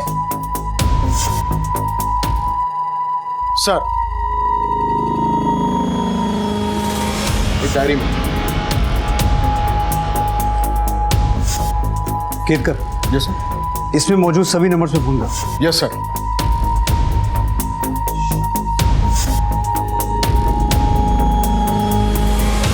हेलो पुलिस स्टेशन, एक लावारी स्कूटर की जानकारी देनी थी। सर, MG रोड पे लावारी स्कूटर मिली है।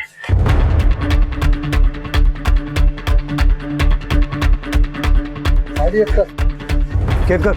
Yes sir. RTO से पता करो ये स्कूटर किसके नाम पर रजिस्टर्ड है। Yes sir. मैडम, फोन आपने किया था? जी। शुक्रिया। Ketkar, sound and alert. शहर में कोई भी गाड़ी या स्कूटर या कोई भी ऐसा लावारी सामान दिखे तो पुलिस को इन्फॉर्म करें। कंट्रोल रूम से कहो कि हर एक कॉल को सीरियसली लें, वेरीफाई करें। Can't take any chance. हो सकता है शहर में और इस तरह की गाड़ियां या सामान बिखरा पड़ा हो। Yes sir. इस टाइगर का पूरा कच्चा चिट्ठा निकालो।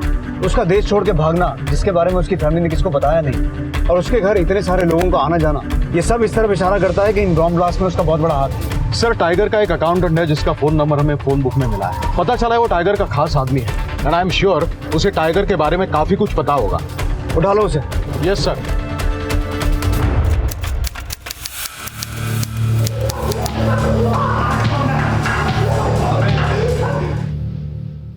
टाइगर को कब से जानता है?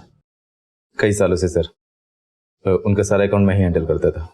अभी टाइगर कहाँ है? सर आप तो जानते हैं कि वो बाहर गांव इस समय विदेश में है। माजिद, मुझे पूरी कहानी सुना शुरू से। सर मैं जितना जानता हूँ आपको सब कुछ साफ साफ बताता हूँ। कुछ दिन पहले टाइगर भाई अपने कुछ खास लोगों के साथ गुजरात गए थे, ये बोल के कि कुछ सामान आने वाला है। सामान? जी। कौन कौन गया था साथ में? उनके कुछ खास लोग थे। नाम बोल माजिद। सर सुलेमान, यासीन, जाहिद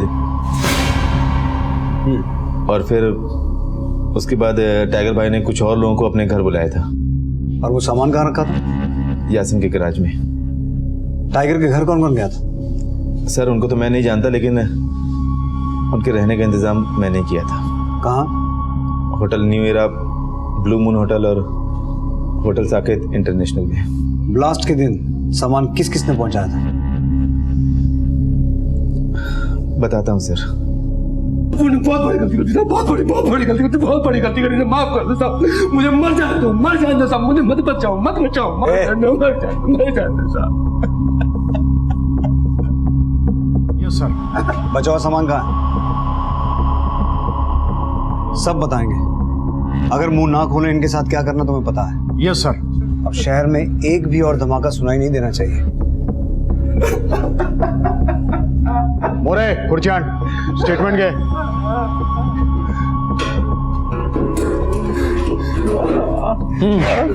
बोला ले स्टेटमेंट ले आया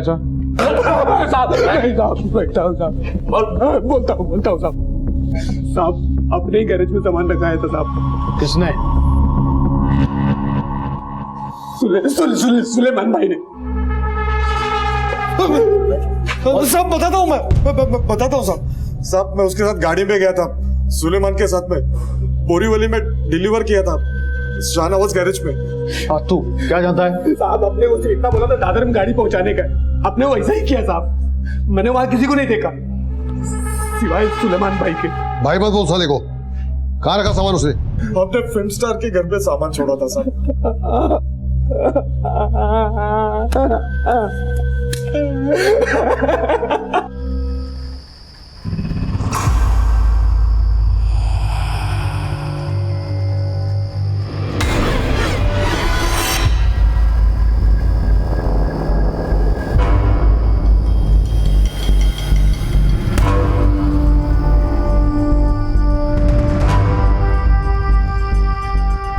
सर मुझे नहीं पता कि यह सामान यहाँ किस वजह से लाया गया था। मुझे सिर्फ शिकार करने का शौक है, बस इसी वजह से लिया था। और वो बहुत कुछ एक्स्ट्रा सामान भी लाए थे, पर मैंने वो लौटा दिया। हथियार पहुंचाए किसने थे? जाहिद भाई, यासीन और एक सुलेमान भी था साथ में। सर मुझे सिर्फ गन्स रखने का शौक है, मुझे नहीं पता था कि ये लोग क्या करने वाले हैं। अरे साहब अपन क्या किया साहब? चल बात मत कर साहब, अपन कुछ नहीं किया साहब। 112 लोग गिरफ्तार हो चुके हैं इस केस में और सबने अपना जुर्म कबूल किया है। अब तू झूठ बोलेगा, मेरा टाइम वेस्ट करेगा, मेरा दिमाग खराब होगा। बोल क्या करेगा? सच बोलेगा या? साहब बता रहा हूँ साहब, समी गुजरात चला गया और सुलेमान विदेश चला गया साहब।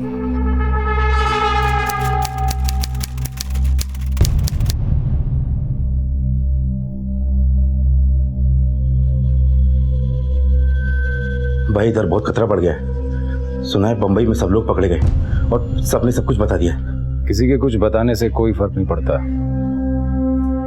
हमें जो करना था हमने कर दिया। भाई लेकिन अपुन कब तक यहाँ रुकेगा? कोई इंतजाम करो ना। वो कल के आए छोकरे सुलेमान को भी आप अपने साथ लेके चले गए। उसको मैं नहीं ले गया, वो अपना नकली पासपोर्ट बना के खुद आया है। भाई अपुन को बताओ ना ये पासपोर्ट किधर बनेगा? अभी नहीं बनेगा, तू टेंशन मत ले, मैं तेरे को यहाँ बुलाने का कोई दूसरा जरिया देखता हूँ। तेरे राजस्थान में कौन आने वाला है तेरे को पकड़ने? हाँ भाई वो तो है, लेकिन अपुन का पैसा भी खत्म हो गया। करता हूँ इंतजाम में, अभी रख।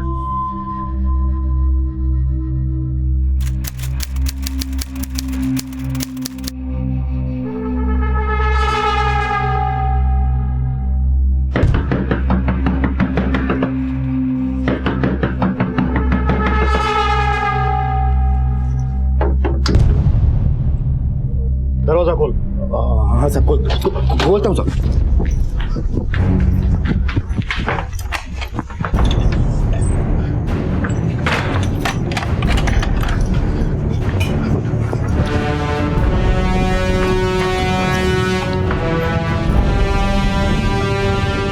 कूदोगे?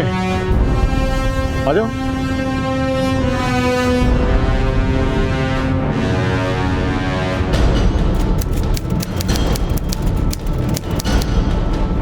साहब अपुन ने कुछ नहीं किया साहब, अपुन को कुछ नहीं पता।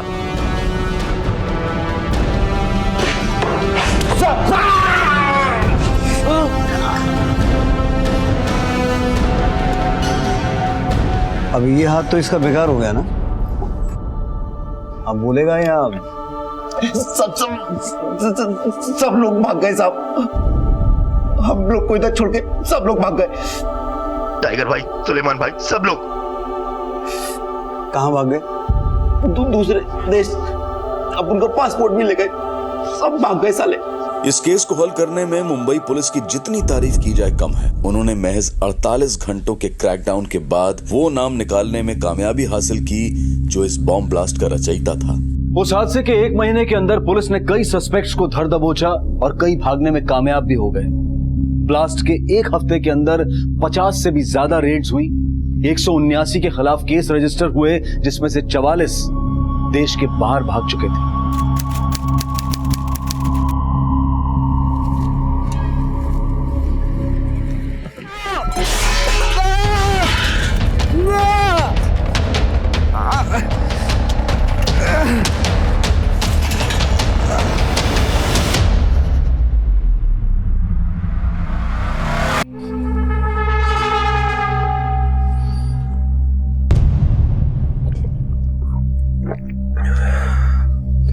शुक्रिया।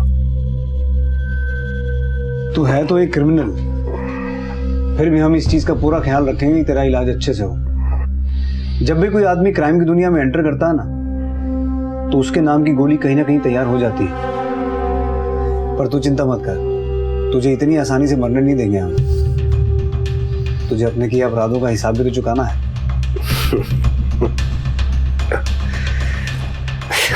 साहब, कहीं ऐसा तो नहीं कि हम पे ये गोली आप ही के लोगों ने चलाई हो? क्योंकि कोर्ट में तो आप हमारे खिलाफ कुछ साबित नहीं कर सकते। सुलेमान, होने को तो कुछ भी हो सकता है। हो सकता है तूने ये अटैक खुद ही करवाया हो, ताकि तेरे लॉयर्स बेल्जियन कोर्ट में ये साबित कर सके कि तू हिंदुस्तान में सेफ नहीं है। वैसे यहाँ के डॉक्टर्स तुझे 2 दिन के बाद डिस्चार्ज दे देंगे और अगले सोमवार से तेरी कोर्ट में पेशी शुरू हो जाएगी। सुलेमान जैसे क्रिमिनल्स या अंडरवर्ल्ड डॉन हमारे देश के, हमारे समाज के हालात का आईना है। ये ऑर्गेनाइज क्राइम के बादशाह थे, लोगों में दहशत पैदा करते थे। ये लोगों की जिंदगी के लिए कीमत वसूलते थे और जो अपनी जिंदगी के लिए कीमत ना दे पाए उसके खिलाफ सुपारी दे दी जाती थी, यानी कि कॉन्ट्रैक्ट के लिए। रियल एस्टेट के डिस्प्यूटेड केसेस जिनका निपटारा कोर्ट में होते होते सालों लग जाते थे, उन केसेस का निपटारा ये अंडरवर्ल्ड वाले रातों रात करने लगे। यहाँ इंसाफ नहीं होता था, बल्कि प्रोटेक्शन मनी के रूप में जो ज्यादा पैसे देता था उसकी जीत होती थी।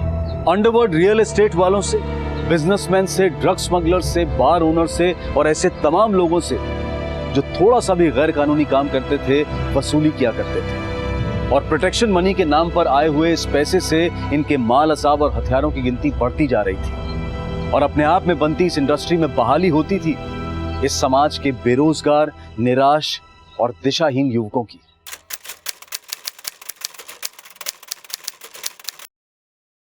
मेरी नई फिल्म इंडियन सिनेमा का पूरा चेहरा बदल देगी। 100% हिट है भाई। सही है शुभम जी, ऐसे ही आपको शो मेकर थोड़ी ना बुलाते हैं। वैसे हीरोइन कौन है? जैसे मेरे हर फिल्म में होती है, नई लड़की। चलो मिलवाता हूँ, आजा।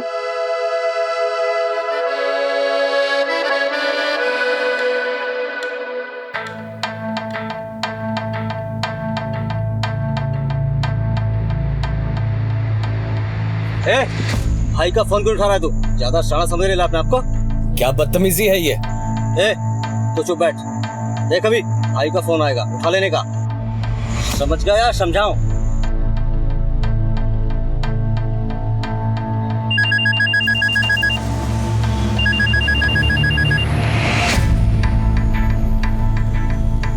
हेलो। ट्रेलर तो दिख ही गया होगा। कल हमारे आदमी आएंगे आपके ऑफिस में 2 खोखे लेने, और नहीं दिए तो बाकी की फिल्म भी वही बन जाएगी। 2 करोड़ छोड़ो, मैं 2 रुपए की भीख भी नहीं दूंगा। डायलॉग अच्छा था। अगले सोमवार का अखबार पढ़ लीजिएगा, आपको सब समझ में आ जाएगा।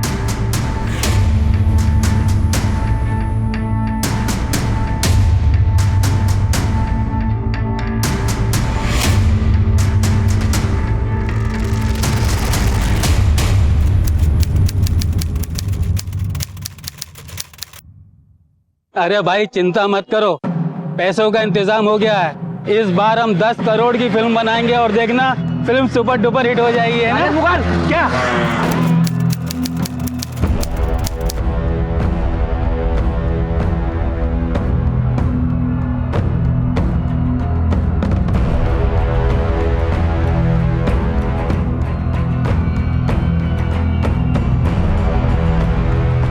शुभम राय, अभी तेरा पिक्चर बंद, अपन का शूटिंग स्टार्ट। सर मैं सच कह रही हूँ सर। मैं आपसे कितनी बार कहूँ कि मुझे नहीं पता कि राजेश मुगल के मर्डर केस में सुलेमान का हाथ था या नहीं सर। लेकिन आपको मालूम होना चाहिए, राजेश आपका गॉडफादर था और सुलेमान आपका आशिक। मैडम सच सच बताइए, आपके और राजेश के बीच में कुछ हुआ था क्या, जिसकी वजह से सुलेमान ने राजेश को मरवाया? सर आप मेरी बात का क्यों नहीं यकीन कर रहे? आपसे मैं कितनी बार कह चुकी हूँ कि मुझे नहीं पता कि सुलेमान क्या करता था और क्या नहीं। मुझे नहीं पता सर, मुझे सच में नहीं पता है।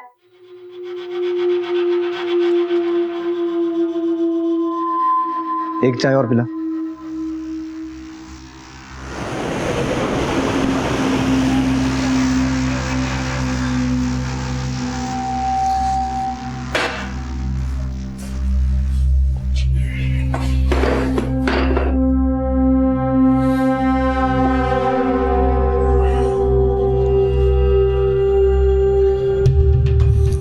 साहब, आप लोग राधिका को इतना परेशान क्यों कर रहे हैं? हमने आपको बोला था ना कि हम अपने कामकाज की बात बेडरूम में नहीं करते।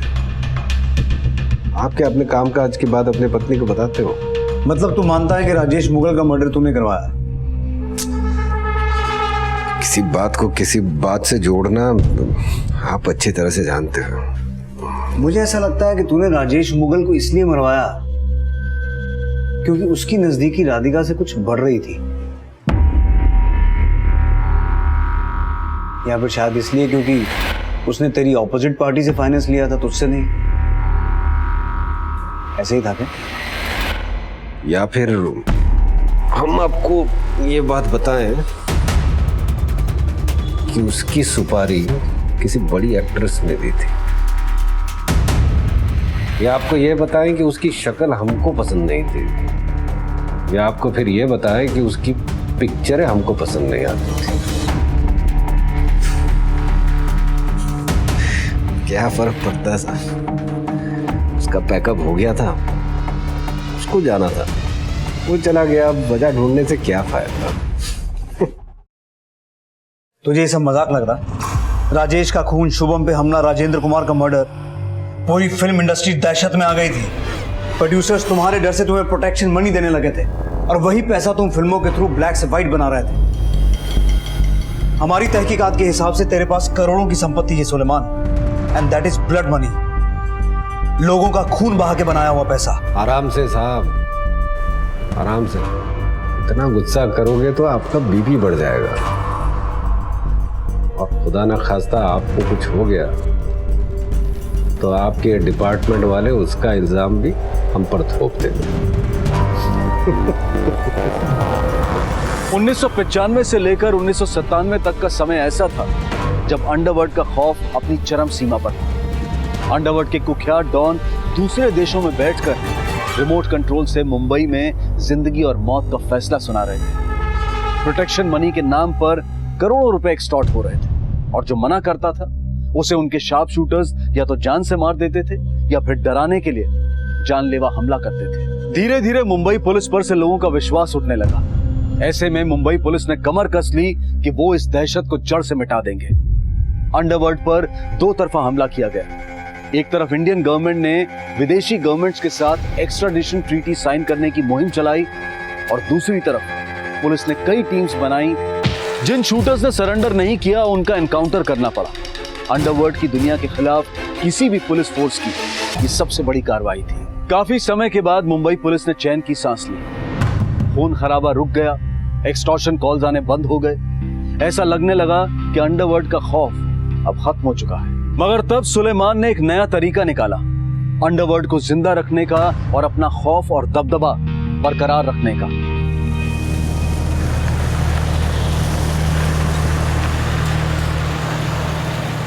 हमारी बात बहुत इत्मीनान से सुनिएगा रहीम काका। मुजफ्फरनगर का नाम सुना है? मुजफ्फरनगर ये कहाँ पड़ता है? मुजफ्फरनगर के बड़े बाजार में चले जाइएगा और वहां पे आप इम्तियाज के लिए पूछिएगा। वो केले का ठेला लगाता है, और जो बात हम आपको समझा रहे हैं वही बात उसको समझा दीजिएगा। इम्तियाज जी, आप कौन? रहीम काका, सुलेमान भाई को सब कुछ पता है। इधर कुछ नहीं है करने को, ना काम ना धंधा, इसीलिए तो भेजा उसने मुझे। ये लो रखो। ये क्या है रहीम काका? 2000 रुपये उसने भेजे हैं। बोला कि बच्चों का स्कूल का खर्चा निकल आएगा इससे। रहीम काका, सुलेमान भाई भूले नहीं है हमको। उसने बोला है कि हर महीने पैसे चाहिए तो काम करना पड़ेगा। अपने सुलेमान भाई के लिए कुछ भी करेंगे। काम दिलेरी वाला है, इसीलिए मुझे भेजा है। अरे रहीम काका बोलो ना। बताता हूँ, और 2-3 लोग और लगेंगे इस काम के लिए। काम क्या करना है रहीम काका?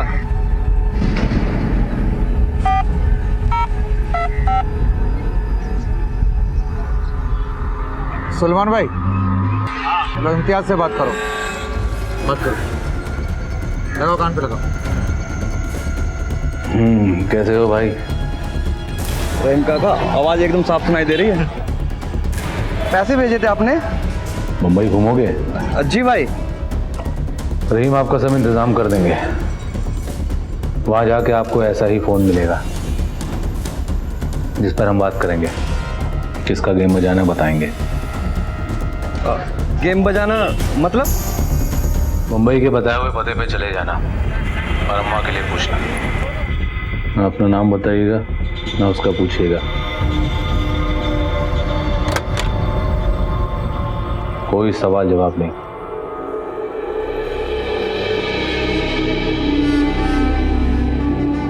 जिसका आता पता होगा उसके ही गोली उतारनी, समझे जनाब?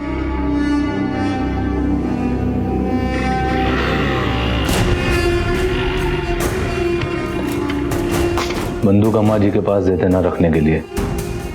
वो पैसे देंगी और बिना वक्त जाहिर किए हुए मुंबई की जो पहली ट्रेन होगी ना, पहली ट्रेन पकड़कर मुंबई से बाहर चले जाइएगा।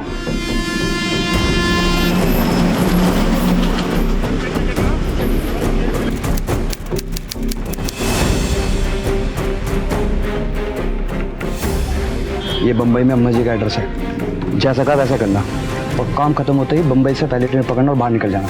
और ये लो कट्टा, और जैसे ही काम खत्म हो गया अम्मा जी को कट्टा वापस कर देना। अब निकलो यहाँ से, चलो चलो चलो निकलो निकलो।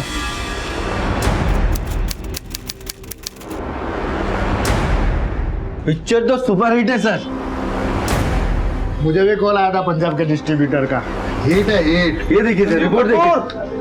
हाँ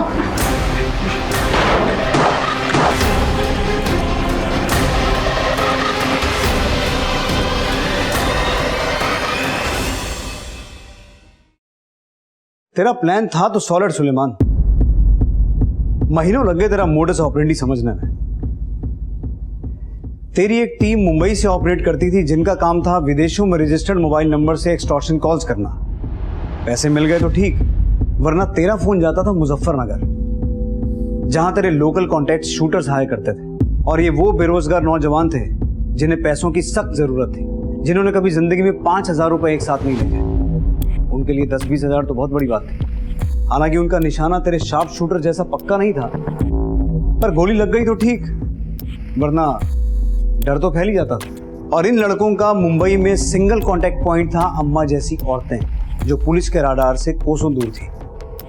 ये अम्मा जैसी औरतें उन लड़कों को टारगेट का नाम और पता बताती थी, और तेरे लड़के रात के अंधेरे में मुजफ्फरनगर से मुंबई आते थे और अपना काम निपटा के वापस चले जाते थे। ना तो मुंबई में उन्हें कोई जानता था, ना वो मुंबई में किसी को जानते थे। हमारी पुलिस ढूंढती रहती थी, लेकिन उन्हें कोई क्लू नहीं मिलता था। मिलता भी कैसे? और ये एक्सटॉर्शन का सारा धंधा तू विदेश में बैठ के चला रहा था। कमाल है यार, तू कैसे किया तूने ये सब? साहब, आप कहानी बहुत अच्छी बनाते हैं। अगर पुलिस की नौकरी छोड़कर फिल्म इंडस्ट्री ज्वाइन करनी हो तो बोलो, मेरी बहुत पहचान है। इन कहानियों के गवाह भी हैं हमारे पास। तेरा ऑपरेशन तोड़ने में थोड़ा वक्त लगा, लेकिन फाइनली हमने तोड़ा जरूर। आखिरकार पुलिस ने अपनी इन्वेस्टिगेशन में यह तो पता कर लिया कि ये सारे हमले सुलेमान करवा रहा था।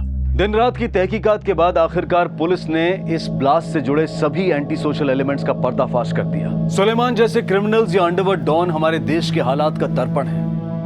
हमारे पास इस बात के सारे सबूत हैं, जिससे ये साबित होता है कि तू बॉम्ब ब्लास्ट की प्लानिंग में, हथियार पहुंचाने और छुपाने में, और इस काम के लिए लोगों को इकट्ठा करने में डायरेक्टली इन्वॉल्व था। लोगों को इकट्ठा करने में? अरे साहब, यकीन मानिए इस बॉम्ब ब्लास्ट में हमारा कोई हाथ नहीं है। हमको तो ये भी नहीं पता था कि वो सामान किस काम के लिए इस्तेमाल होने वाला है। हम उस कमरे में भी नहीं थे जहां पर वो प्लानिंग की गई। साहब, हम बेकसूर हैं, हमारी बात मानिए। तो तुझे क्या लगता है इतना सारा असला, बारूद, बंदूकें, ग्रेनेड्स गिल्ली डंडा खेलने के लिए मंगवाए गए थे? मानता हूं सुलेमान कि हमारा सिस्टम कभी कभी थोड़ा स्लो चलता है, पुलिस को केस बनाने में थोड़ा टाइम लगता है, लेकिन उसका एक रीजन है कि किसी बेगुनाह को सजा ना मिले। और तू बेगुनाह नहीं है। इसे कोर्ट ले जाने की तैयारी करो।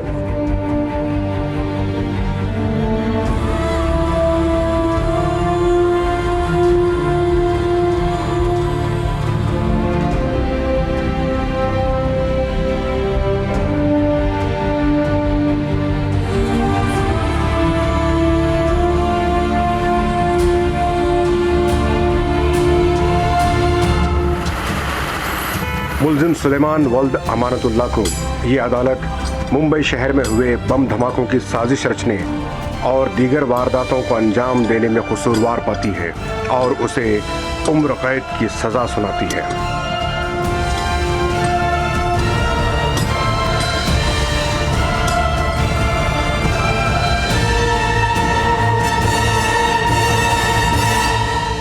सुलेमान को murder, attempt to murder, extortion और आर्म्स हैंडलिंग के केस में सजा सुनाई जा चुकी है। 2017 में उस पर मुंबई बॉम्ब ब्लास्ट की कॉन्स्पिरेसी के अंतर्गत भी चार्जेस लगाए गए, जिसके खिलाफ उसके वकीलों ने इंडियन और बेल्जियम गवर्नमेंट से अपील की है। लेकिन ये एपिसोड सुलेमान या उसके जैसे दूसरे क्रिमिनल्स के बारे में नहीं है। ये एपिसोड इस देश के, इस समाज के नागरिक से सवाल का है।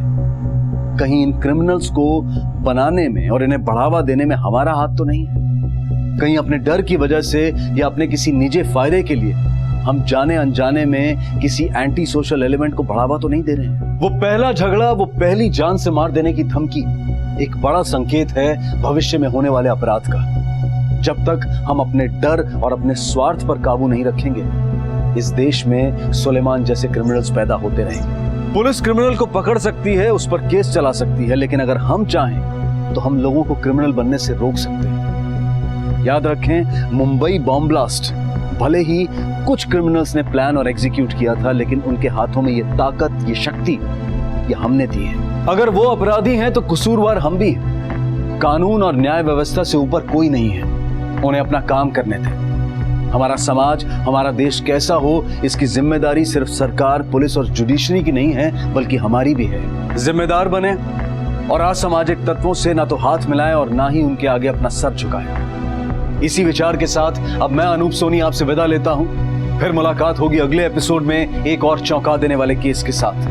तब तक अपना और अपने परिवार का ख्याल रखें और देखते रहें क्राइम पेट्रोल डायल 100। सबक एक को सीख हम सबको।